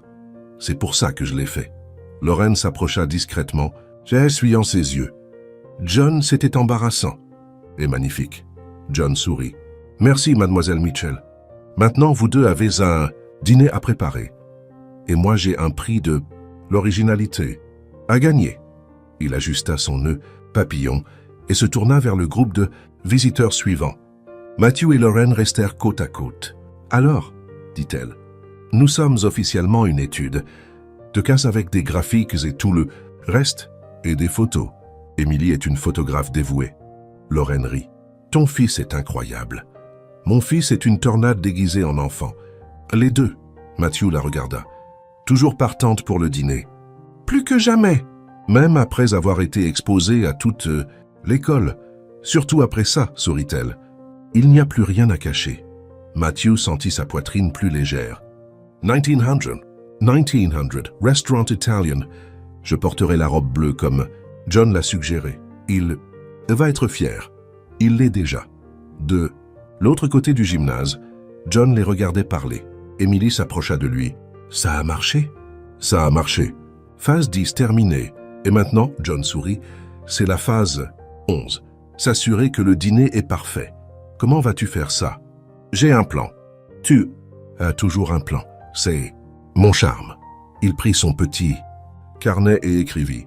Phase 10. Exposition publique contrôlée. Succès total. Phase 11. Préparatif du dîner en cours. Et en dessous, en grosses lettres, phase 12. Faire en sorte que papa lui demande officiellement d'être sa petite amie. Plus que 2 phases. Et John ne prévoyait d'en rater aucune. Matthew changea de chemise pour la 6e fois en 20 minutes. John était assis sur le lit de son père, le chronométrant. C'est le light pire que la précédente. Tu as dit ça pour les 4 dernières, parce que c'était vrai. Papa met la bleue. Émilie a déjà approuvé la bleue. Mademoiselle Mitchell va porter une robe bleue. Vous serez assortis. C'est mignon. Je ne veux pas être mignon. Qu'est-ce que tu veux être alors ? Matthew se regarda dans le miroir. Présentable. Tu es milliardaire. Tu es automatiquement présentable. Ça ne marche pas comme ça. Si, j'ai vérifié, Matthew. Prit une grande inspiration, attrapa la chemise bleue et l'enfila. John hocha la tête. Parfait. Maintenant, tes cheveux. Quoi, mes cheveux? C'est le désordre, c'est le style, c'est négligé. Il y a une différence. Matthew passa sa main dans ses cheveux. John leva les yeux au ciel, descendit du lit et s'approcha avec un peigne. Baisse-toi. Matthew obéit. John fixa ses cheveux avec une précision professionnelle. Fini. Maintenant, tu ressembles à un être humain. Fonctionnel. Merci, je crois. La sonnette retentit. C'est la maman d'Emily, dit John. Je serai là-bas, pour que vous ayez de l'intimité. Ne me remercie pas. Ça fait partie de la phase 11. Tu vas t'en sortir. Papa, je vais manger de la pizza, jouer aux jeux vidéo et me coucher tard. Je vais m'en sortir plus que bien. Matthew sourit. Merci, fiston. Ne gâche pas tout, d'accord? John courut vers l'escalier et s'arrêta. Papa, oui, maman, aimerait te voir heureux. Matthew sentit un serrement dans sa poitrine. Je sais. Alors, va et sois heureux. John dévala les escaliers avant que Matthew ne puisse répondre. 18h53. Matthew attrapa ses clés, vérifia 3 fois sa poche pour s'assurer que son portefeuille était là et partit. L'appartement de Lorraine était à 12 minutes de voiture. Matthew les fit en 8. Il se gara devant, vérifia ses cheveux dans le miroir, vérifia encore, sortit de la voiture, marcha vers la porte, sonna, attendit. La porte s'ouvrit et Matthew oublia comment respirer. Lorraine portait la robe bleue, les cheveux détachés, de petites boucles d'oreilles, un sourire nerveux qui égalait parfaitement le sien. « Salut », dit-elle. « Salut », répondit-il. Silence. « Tu es magnifique », dit Matthew. « Tu es très élégant. » La chemise bleue était un bon choix. John l'a choisi. Emily a suggéré la robe. Ils ont tout planifié. Définitivement. Nouveau silence. « On y va ?» demanda Matthew.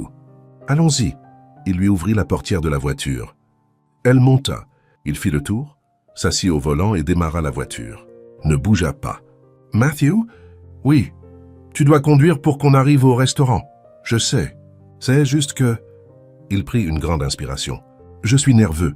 Moi aussi. Ça aide. C'est vrai. Au moins, je ne suis pas seul. » Lorraine rit. « Ce n'est définitivement pas seulement toi, Matthew. » Conduisit jusqu'à la jetée. Le restaurant italien était au bout avec vue sur l'océan. Tables à la bougie, musique douce.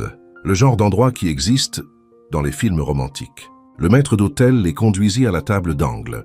Vue parfaite sur le coucher de soleil. Ils s'assirent, ouvrirent les menus, refermèrent les menus. « Je n'arrive pas à lire », admit Lorraine. « Je suis trop nerveuse. Moi aussi. Les lettres sont floues. Peut-être qu'on a besoin de lunettes. Ou de moins d'anxiété.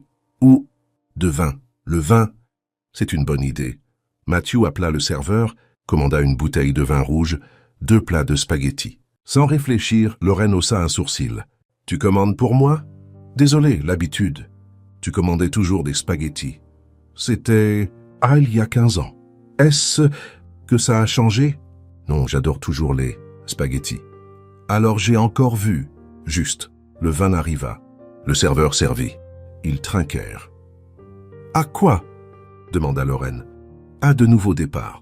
À de nouveaux départs. » Leurs verres se touchèrent. « Qu'ils burent !» Le silence qui suivit fut différent d'avant. Plus léger, plus confortable. « Alors, » dit Lorraine, « nous y voilà. Nous y voilà 15 ans plus tard. Ça semble faire à la fois plus et moins de temps. Je vois ce que tu veux dire. » Matthew fit tourner son verre de vin entre ses doigts. « Lorraine, je dois te dire quelque chose. » « Qu'est-ce que c'est ?»« J'ai écrit des poèmes sur toi quand j'avais 17 ans. » Les yeux de Lorraine s'écarquillèrent. « Des poèmes ?»« 3, terribles. Je les ai tous brûlés. »« Pourquoi les as-tu brûlés ?»« Parce qu'ils étaient embarrassants et parce que je ne voulais pas que quiconque sache. »« Et pourquoi me le dis-tu maintenant ?» Matthew la regarda. « Parce que je ne veux plus rien te cacher. Pas à toi. » Lorraine sentit son cœur s'accélérer. « Matthew, je sais que c'est tôt. Je sais que c'est compliqué. Je sais que ton élève est mon fils et que toute l'école a vu ce projet aujourd'hui. Mais je sais aussi que je n'ai pas ressenti cela depuis longtemps. Et je ne veux pas le perdre. Perdre quoi? Toi? Les mots restèrent suspendus entre eux. Lorraine posa son verre sur la table. Prit une grande inspiration, murmura doucement. « Ne pleure pas, Lorraine. Ne pleure pas. Tu as mis du mascara. Ça va couler. Respire. » Il a dit de belles choses. Tu peux répondre sans avoir l'air bête. Essaie. J'ai entendu tout ça, dit Matthew, je sais. Je ne peux pas m'en empêcher. Je sais. C'est l'une des choses que j'aime le plus chez toi. Lorraine rit. Un rire larmoyant et tremblant. Tu es vraiment doué avec les mots. Seulement avec toi. Avec les investisseurs, j'utilise des graphiques. Les graphiques fonctionnent aussi. John a déjà fait des graphiques sur nous. Ça n'a pas très bien marché. Lorraine éclata de rire. Les plats arrivèrent. Ils mangèrent. Parlèrent de tout et de rien. Des années passées, de San Francisco et Santa Barbara, de John et de l'école, des peurs et des espoirs, de la jetée il y a 15 ans et de la jetée aujourd'hui. Quand ils finirent, le soleil était déjà couché. Les bougies étaient la seule lumière. « Tu veux faire une promenade ?»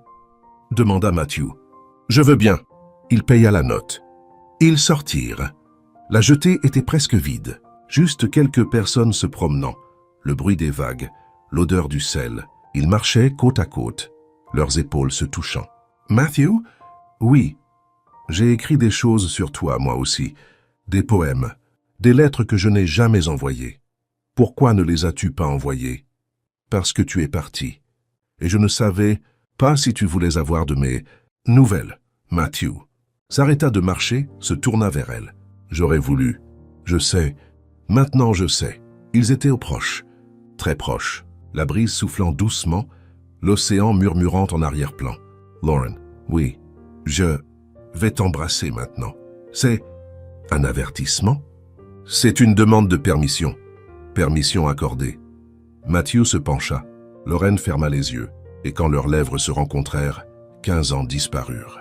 Le baiser fut timide au début, doux, prudent, comme s'ils avaient tous deux peur de briser quelque chose. Puis il devint plus assuré, plus présent, plus réel. Quand ils s'écartèrent, Lorraine souriait. « Wow », dit-elle. « Wow », acquiesça-t-il. C'était attendu depuis longtemps. J'allais dire parfait, mais attendu depuis longtemps fonctionne aussi. Matthew rit. Il prit sa main. Ils continuèrent de marcher sur la jetée. Le téléphone de Matthew vibra dans sa poche. Il l'ignora. Il vibra de nouveau. Il le sortit et regarda l'écran.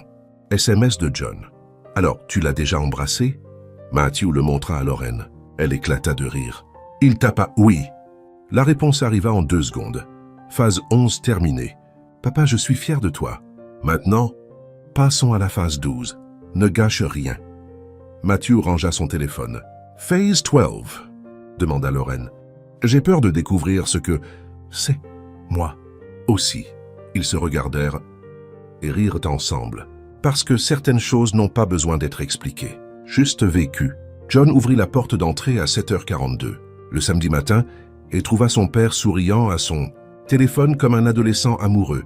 C'était tout ce qu'il avait besoin de savoir. « Ça a marché, dit-il, jetant son sac sur le canapé. Matthew rangea son téléphone trop vite. « Quoi? Le dîner? Le baiser ?» Toute la phase 11. « Comment tu sais pour le baiser? Tu l'as confirmé par SMS hier soir. » J'ai dit oui. Je n'ai pas donné de détails. « Papa, tu souris à ton téléphone à 7h du matin un samedi. Tu détestes le samedi matin. Tu détestes sourire avant le café. Le calcul est simple. » Matthew essaya d'avoir l'air sérieux. Il échoua. John frappa l'air du poing. Je le savais. Je le savais. Phase 11 terminée avec brio. Arrête de parler de phase. Je ne peux pas. Il nous reste la phase 12. C'est quoi la phase 12? John sourit mystérieusement. Tu verras. Fiston, dis-moi. Non. Je suis ton fils et je suis ton stratège romantique. Chacun son rôle. Matthew abandonna. Tu veux des pancakes? Oui. Et je veux les détails du dîner pendant que tu cuisines. Je ne donne pas de détails. Je demanderai à mademoiselle Mitchell lundi. Alors, tu n'oserais pas, papa? J'ai fait un projet scientifique sur vous deux. Bien sûr que j'oserais. Matthew se tourna vers la cuisine. John suivit, triomphant. Lundi arriva ensoleillé et plein de promesses d'ennui. Matthew déposa John à l'école à 7h53. Se gara à la place habituelle, sortit pour dire au revoir et vit Lorraine à l'entrée de l'école. Elle lui fit signe. Il lui rendit son signe. John regarda la scène. « Papa, vous vous faites des signes comme des vieux couples de cinéma. C'est embarrassant. Ce n'est pas embarrassant. Si, va, lui parler. Je ne peux pas aller lui parler. Pourquoi pas? Parce que les gens regardent. » John regarda autour de lui. Au moins 8 mamans regardaient. 3 d'entre elles chuchotaient. « Papa, tout le monde sait déjà. C'est quoi? Le projet, le dîner? Vous deux? Le groupe WhatsApp. Tes mamans est en feu depuis vendredi. Comment tu sais pour le groupe WhatsApp? Émilie me montre les captures d'écran. Tu veux voir? Non. Il y a même un sondage sur quand vous allez officialiser. La plupart ont voté pour cette semaine. Matthew sentit son visage chauffer. C'est une invasion de la vie privée. C'est Santa Barbara, papa de petite ville. Les nouvelles vont vite. Lorraine commença à marcher vers eux. John sourit. Regarde, elle arrive. Essaie de ne pas te figer cette fois. Je ne me fige pas. Tu t'es figé le premier jour. Tu as dit moi, toi, ici, maîtresse. Fils, oui. C'est devenu une légende. Personne ne se souvient de ça. Tout le monde s'en souvient. Émilie a même écrit une chanson. Lorraine arriva avant que Matthew ne puisse répondre. « Bonjour », dit-elle en souriant. « Bonjour », répondit Matthew souriant lui aussi. John se tenait entre eux, regardant de l'un à l'autre. « Vous deux, vous êtes nuls pour être indiscrets. »« On n'essaie pas d'être indiscret, » dit Lorraine. « Si, vous souriez tous les deux comme des idiots au milieu du parking, alors que 10 personnes vous regardent. » Matthew regarda autour de lui. Les mères firent un signe de la main. Il répondit machinalement. « Tu vois, » dit John, « maintenant tu as fait signe aux témoins. John, va en classe. D'accord, mais seulement parce que je veux. Voir la réaction de la classe quand je leur dirai que vous sortez. Ensemble. »« Ce n'est pas le cas, » commença Matthew. « Pas encore officiellement, » corrigea John. « Mais la phase 12 va régler ça. » Il s'élança avant que l'un d'eux ne puisse demander quoi que ce soit d'autre. Lorraine et Matthew étaient seuls, relativement seuls avec 10 personnes qui regardaient. « Alors, dit-elle doucement, on dirait que tout le monde sait. On dirait bien. Comment tu te sens? » Étrangement. Bien, étrangement. Je pensais que je me soucierais plus des regards, des commentaires. Et ce n'est pas le cas? Matthew la regarda. Pas quand tu es à côté de moi. Lorraine rougit. C'est très romantique pour un lundi matin. Désolé. Je peux garder la romance pour des moments plus appropriés. Non, j'ai aimé ça. L'une des mamans passa devant eux et sourit. Bonjour les tourtereaux. Matthew s'étouffa. Lorraine sourit poliment. Bonjour, Madame Patterson. Madame Patterson fit un clin d'œil et continua son chemin. Elle nous a appelé un couple, dit Matthew. C'est vrai. En public, en public. Comment es-tu si calme? Lorraine prit une profonde inspiration. Je ne suis pas calme.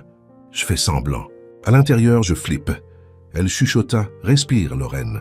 Tout le monde regarde. Tu es une professionnelle. Les professionnels ne paniquent pas sur les parkings. Les professionnels sourient et font des signes. J'ai entendu tout ça, dit Matthew. Je sais. Je ne peux pas m'en empêcher. Matthew rit. Je t'aime vraiment beaucoup. Je t'aime vraiment beaucoup aussi. Même si ça veut dire être le sujet de discussion du groupe. WhatsApp des mamans. On peut gérer les ragots. On a survécu au projet de John. On peut survivre à tout. Lorraine éclata de rire. La cloche sonna. Je dois y aller, dit-elle. Moi aussi. Réunion à 9h. On se voit plus tard? Dîner? Ce soir? Si tu veux. Je veux. Alors? Dîner. Dîner. Ils restèrent immobiles, voulant s'embrasser, sachant qu'ils ne pouvaient pas. Pas là. Pas avec 10 personnes qui regardaient. C'est de la torture, dit Matthew. Une torture totale. À plus tard. À plus tard.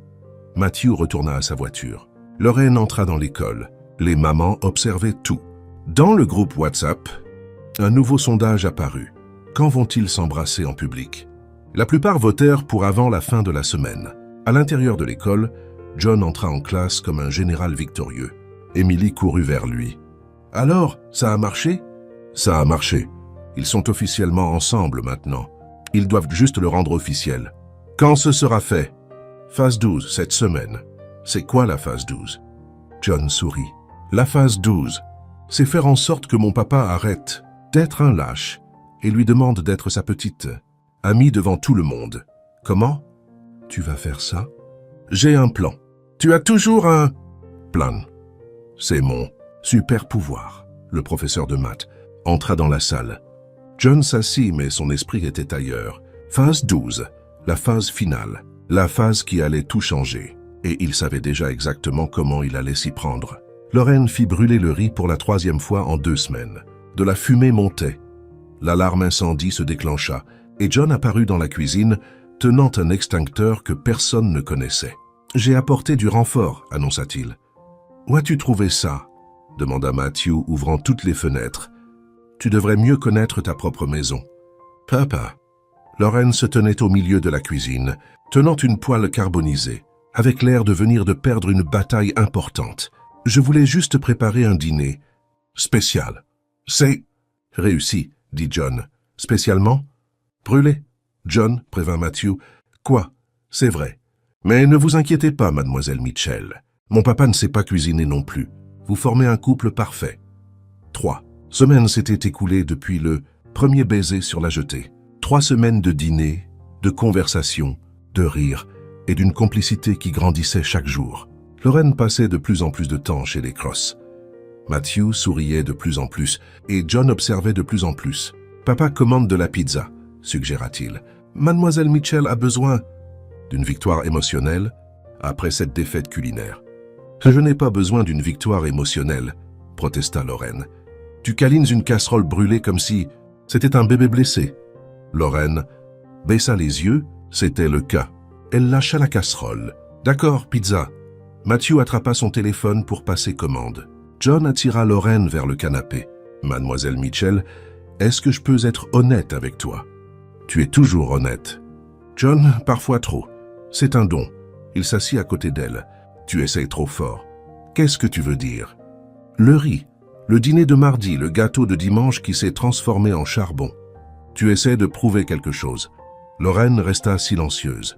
John avait 9 ans, mais il avait la perspicacité d'un thérapeute chevronné. « Je veux juste bien faire les choses, » admit-elle.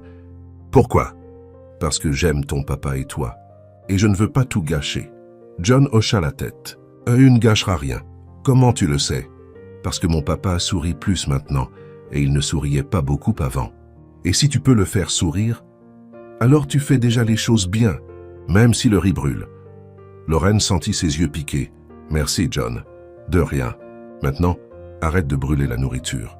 Tu fais peur à l'alarme incendie. » Matthew revint de la cuisine. « La pizza sera là dans 30 minutes. »« Parfait, » dit John. « Juste assez de temps pour que vous ayez une conversation d'adulte. » Pendant que je fais semblant de faire mes devoirs. « Quelle conversation d'adulte? » demanda Matthew. « Je ne sais pas, mais mademoiselle Mitchell a l'air d'avoir besoin de parler. Et toi, tu as l'air de ne pas l'avoir remarqué. Alors je le souligne. » Il attrapa son carnet et alla dans sa chambre. Matthew s'assit à côté de Lorraine. « Qu'est-ce qu'il y a? »« Rien. »« Lorraine? Vraiment? Rien? » Tu serres cet oreiller comme un bouclier. Lorraine regarda en bas. C'était vrai. J'ai apparemment un problème avec les objets. Matthew rit. Raconte-moi. Lorraine prit une profonde inspiration. J'ai peur. De quoi? De tout gâcher, de ne pas être à la hauteur, de te voir réaliser que je brûle le riz, que je me parle toute seule et que je n'ai aucune compétence domestique. Je sais déjà tout ça. Et ça ne te fait pas peur? Pourquoi cela devrait-il? Parce que tu es toi. Organisé, brillant, avec une vie parfaite. Matthew éclata de rire. Lorraine, ma vie n'est pas parfaite. Je travaille trop, je dors trop peu, et mon fils de 9 ans est plus mûr que moi dans au moins 80% des situations. Mais tu as toujours l'air de tout contrôler. Avoir l'air de contrôler et contrôler vraiment sont 2 choses différentes. Il prit sa main. La moitié du temps, je fais juste semblant de savoir ce que je fais. Vraiment? Vraiment. Surtout maintenant. Maintenant avec toi. Il la regarda dans les yeux. Lorraine, je ne sais pas ce que je fais. Je n'ai pas eu de rendez-vous amoureux depuis 3 ans. J'ai oublié comment ça marche. Mais je sais que quand je suis avec toi, tout semble plus léger. Même les choses difficiles. Lorraine sentit sa poitrine se serrer. Matthew, je ne veux pas que tu sois parfait. Je veux que tu sois toi. Riz brûlé et tout le reste. C'est très romantique. Pour une conversation sur des catastrophes culinaires, j'ai mes moments. Lorraine rit, un rire larmoyant et tremblant. Je t'aime bien, dit-elle, beaucoup. Ça fait peur à quel point je t'aime bien. Moi aussi je t'aime beaucoup. Et j'ai peur aussi. Alors on a peur ensemble. C'est un bon endroit où être.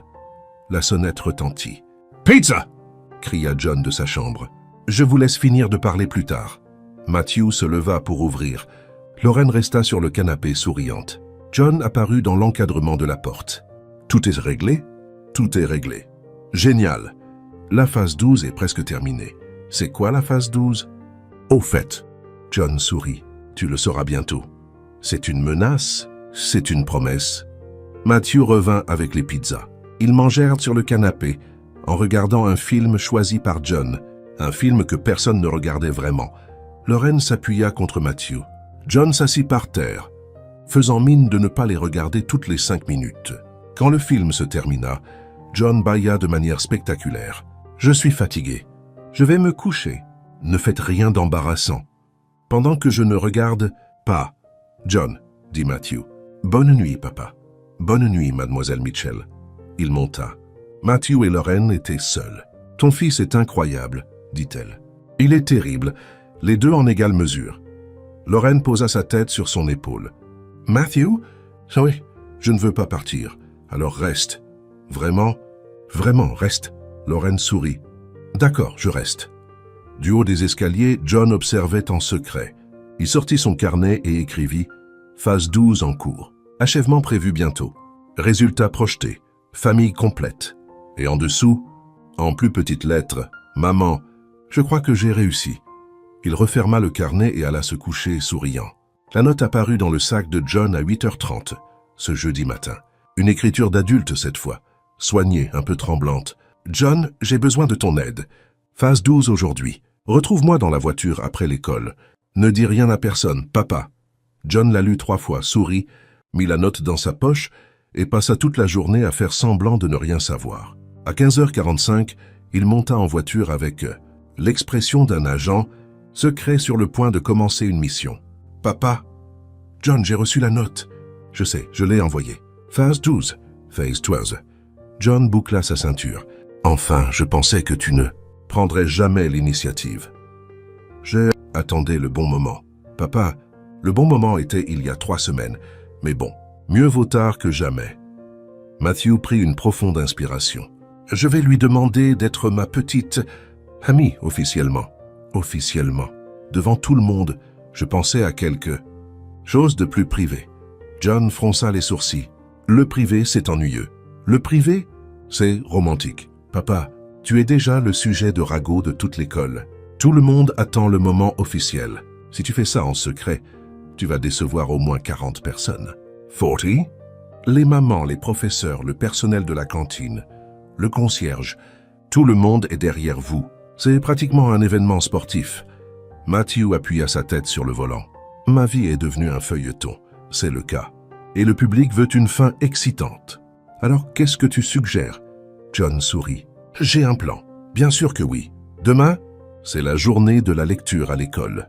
Tous les parents ont été invités à lire des histoires avec leurs enfants. Il y aura une scène installée dans la bibliothèque. Des performances, tout le monde rassemblé.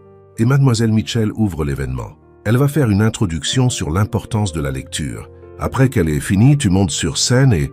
Et quoi? Tu lui demandes de sortir. Avec toi devant tout le monde. Matthew sentit son estomac tomber. C'est fou, c'est romantique, c'est une humiliation publique. Si elle dit « Non, papa », elle ne dira pas non. Elle t'aime, tout le monde le sait, même le frigo le sait. Le frigo? Elle parle au frigo de toi? Je l'ai entendu la semaine dernière. Matthew resta silencieux. Et papa, fais-moi confiance. Quand ai-je eu tort? Tu veux une liste chronologique ou par ordre de gravité? Ni l'un ni l'autre. Fais-moi juste confiance. Matthew regarda son fils. 9 ans, trop sage, trop courageux. D'accord, dit-il. Demain à la bibliothèque. John frappa l'air. Phase 12 officielle. On aura besoin de fleurs. Des fleurs, des lys. Elles aiment les lys. Comment tu sais ça, papa? Je sais tout. Tu aurais dû t'en rendre compte depuis le temps. Vendredi arriva, ensoleillé et plein d'impatience. La bibliothèque de l'école avait été transformée. Les étagères décorées d'affiches colorées, des oreillers éparpillés sur le sol. Une petite scène au centre avec un micro et un fauteuil de lecture. Parents et enfants étaient assis en demi-cercle, attendant que l'événement commence. Matthew se cachait derrière une série d'encyclopédies, tenant un bouquet de lys blanc et essayant de ne pas s'évanouir. « Papa, tu es tout vert, dit John. Je suis nerveux. Respire. Je respire. Respire. Mieux. Comment on respire mieux? Je ne sais pas. Mais tu dois trouver d'ici 5 minutes. Lorraine monta sur scène. Elle portait une robe bleu clair et un simple collier de perles. Elle serrait un livre pour enfants contre sa poitrine. « Bonjour tout le monde, commença-t-elle en souriant. Aujourd'hui, nous célébrons quelque chose de magique. La lecture. Les histoires qui nous transportent, nous enseignent et nous connectent. » Matthew n'entendit pas la suite. Il était trop occupé à essayer de ne pas faire une crise cardiaque. John lui donna un coup de coude. « Papa, elle finit, prépare-toi. »« Je ne peux pas. »« Si, tu peux. Et si j'oublie ce que je vais dire? Improvise. »« Je suis nul pour improviser. »« Tu as improvisé un sandwich au jambon comme excuse pour venir à l'école. Tu peux tout improviser. » Lorraine finit son introduction. Et maintenant, commençons nos lectures. Le premier parent à monter est « Vas-y ». John poussa Matthew. Matthew sortit de derrière l'étagère. Les gens commencèrent à remarquer. Des chuchotements s'élevèrent. Lorraine fronça les sourcils en voyant Matthew marcher vers elle avec des fleurs. « Matthew, qu'est-ce que tu fais ?» Il monta les 2 marches de la scène, se tint devant elle, tenant les lys comme un bouclier. Lorraine. « Oui, silence. » 80 personnes qui regardent. Des enfants assis sur des oreillers. Le concierge apparut à la porte pour filmer. « Lorraine, » répéta Matthew. « J'avais préparé un discours. »« Ah bon ?»« Oui, je l'avais mémorisé. C'était beau. Il y avait des métaphores sur les livres et les nouveaux chapitres. Et j'ai tout oublié. » Des rires remplirent la salle. Lorraine se mordit la lèvre. « Alors improvise. Je suis nul pour improviser. Je sais, mais essaie. » Matthew prit une profonde inspiration. « Lorraine Mitchell, il y a 1 mois, je suis entré dans cette école pour chercher mon fils, et je suis resté pétrifié à la porte de ta classe.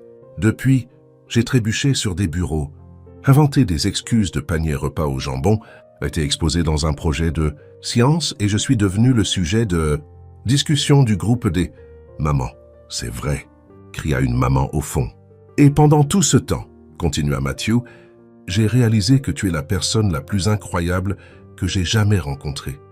Tu te parles toute seule, tu brûles le riz, tu parles au frigo de l'organisation des étagères. » Lorraine rougit. « Tu as entendu ça? John me l'a dit. » « Bien sûr. Mais rien de tout cela n'a d'importance car quand je suis avec toi, tout a un sens, même les parties qui n'en avaient pas. » Avant, Lorraine sentit ses yeux se remplir de larmes. « Matthew, je ne veux plus faire semblant que nous sommes juste amis. Je ne veux plus de rendez-vous secrets et de regards cachés. Je veux que tout le monde sache. » Il tendit les lys. « Lorraine Mitchell, veux-tu être ma petite amie? » Officiellement, devant 80 témoins, 20 enfants et un concierge qui filme. Toute la bibliothèque retint son souffle. Lorraine regarda Matthew. Elle regarda les lys. Elle regarda la foule de parents et d'enfants. Elle se murmura à elle-même. « Dis oui, Lorraine. Dis oui. Il tient des fleurs. De jolies fleurs. Il a mémorisé un discours sur les livres et l'a oublié. C'est adorable. Dis oui avant qu'il ne s'évanouisse. En plein milieu de la journée de lecture. J'ai entendu tout ça, dit Matthew. Je sais. Alors Lorraine sourit. Oui. La bibliothèque explosa sous les applaudissements. Les enfants applaudirent sans trop comprendre pourquoi. Le concierge cria « Je le savais !» Et John apparut soudainement sur scène tenant une pancarte où l'on pouvait lire « Phase 12 terminée. Mission accomplie. » Matthew serra Lorraine dans ses bras. Lorraine embrassa Matthew. 80 personnes applaudirent encore plus fort. Un enfant cria « Burke, un bisou !» Un autre cria « Trop cool !» John brandit la pancarte plus haut. « Mesdames et messieurs, annonça-t-il, après un mois de planification, 12 phases d'exécution et d'innombrables moments embarrassants, je suis fier de vous. Annoncez que mon papa a enfin Arrêtez d'être un lâche. John, dit Matthew, tenant toujours Lorraine. Quoi? C'est vrai. Mais je suis fier de toi, papa. Matthew regarda son fils. Merci, John, pour tout. De rien. Maintenant, recommencez le bisou. Le concierge filme encore. Et les enfants ont besoin d'apprendre ce qu'est une fin heureuse.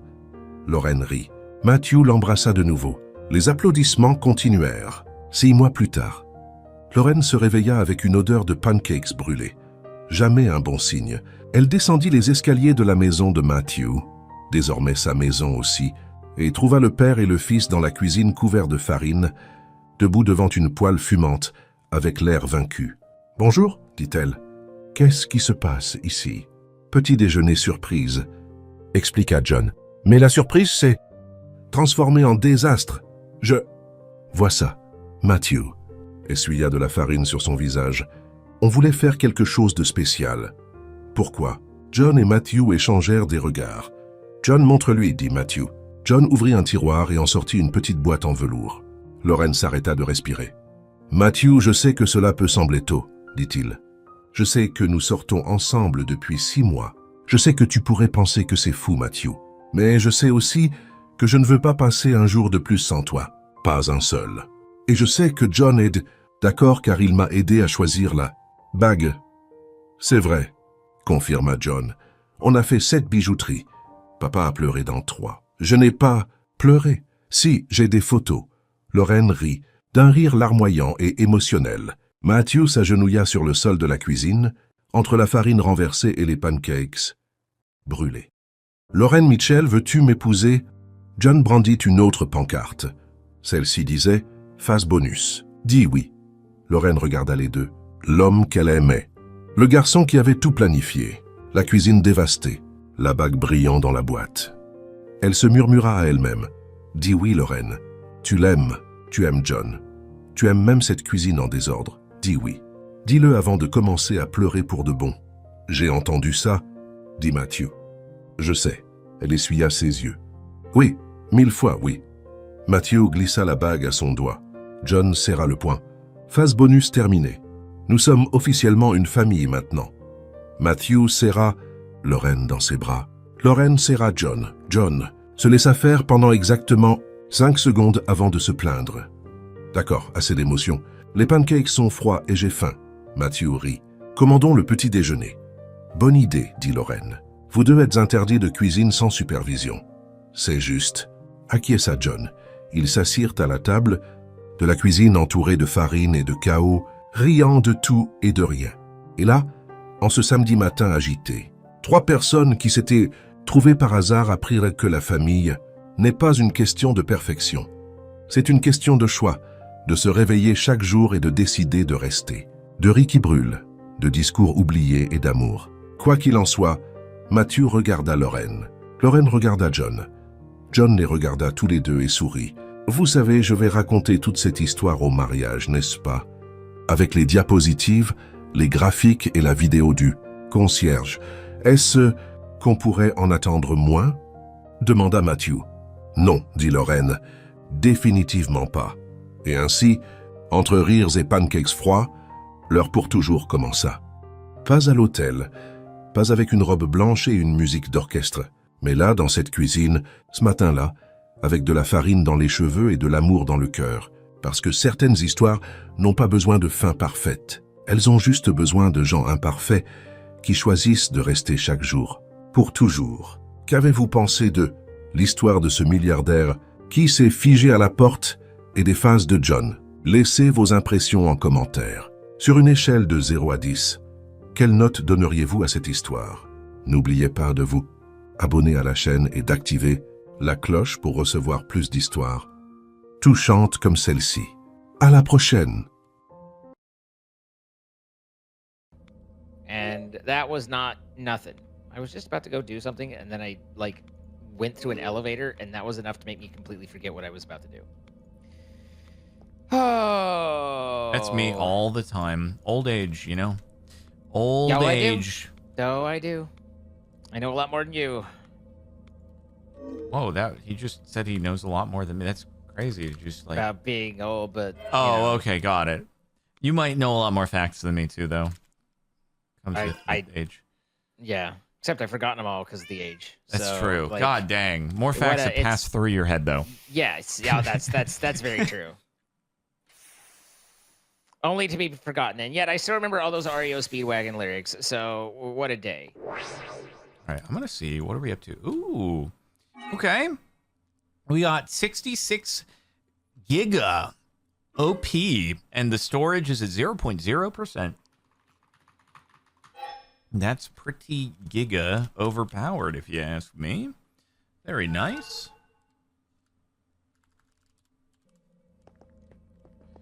Okay, so that is cranking big. This is... It's still running at a surplus. That's crazy. Oh my god. Oh my god. Wait, I could make this thing even crank faster. Holy... Wait, dude, I can go even more upgrades. My goodness gracious. This is crazy.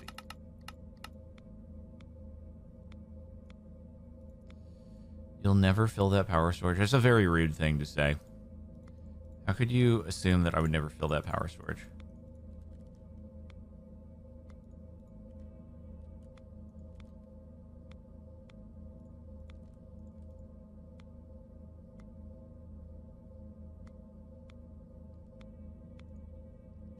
Okay, that's very epic. And then I could even do this here.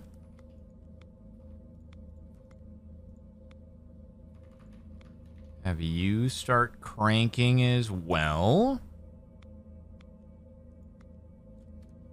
Oh. Don't like that.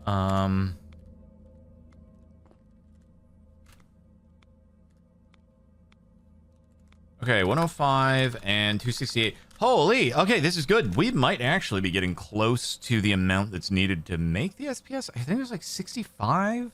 I don't remember exactly, but let me get those auto crafts set up.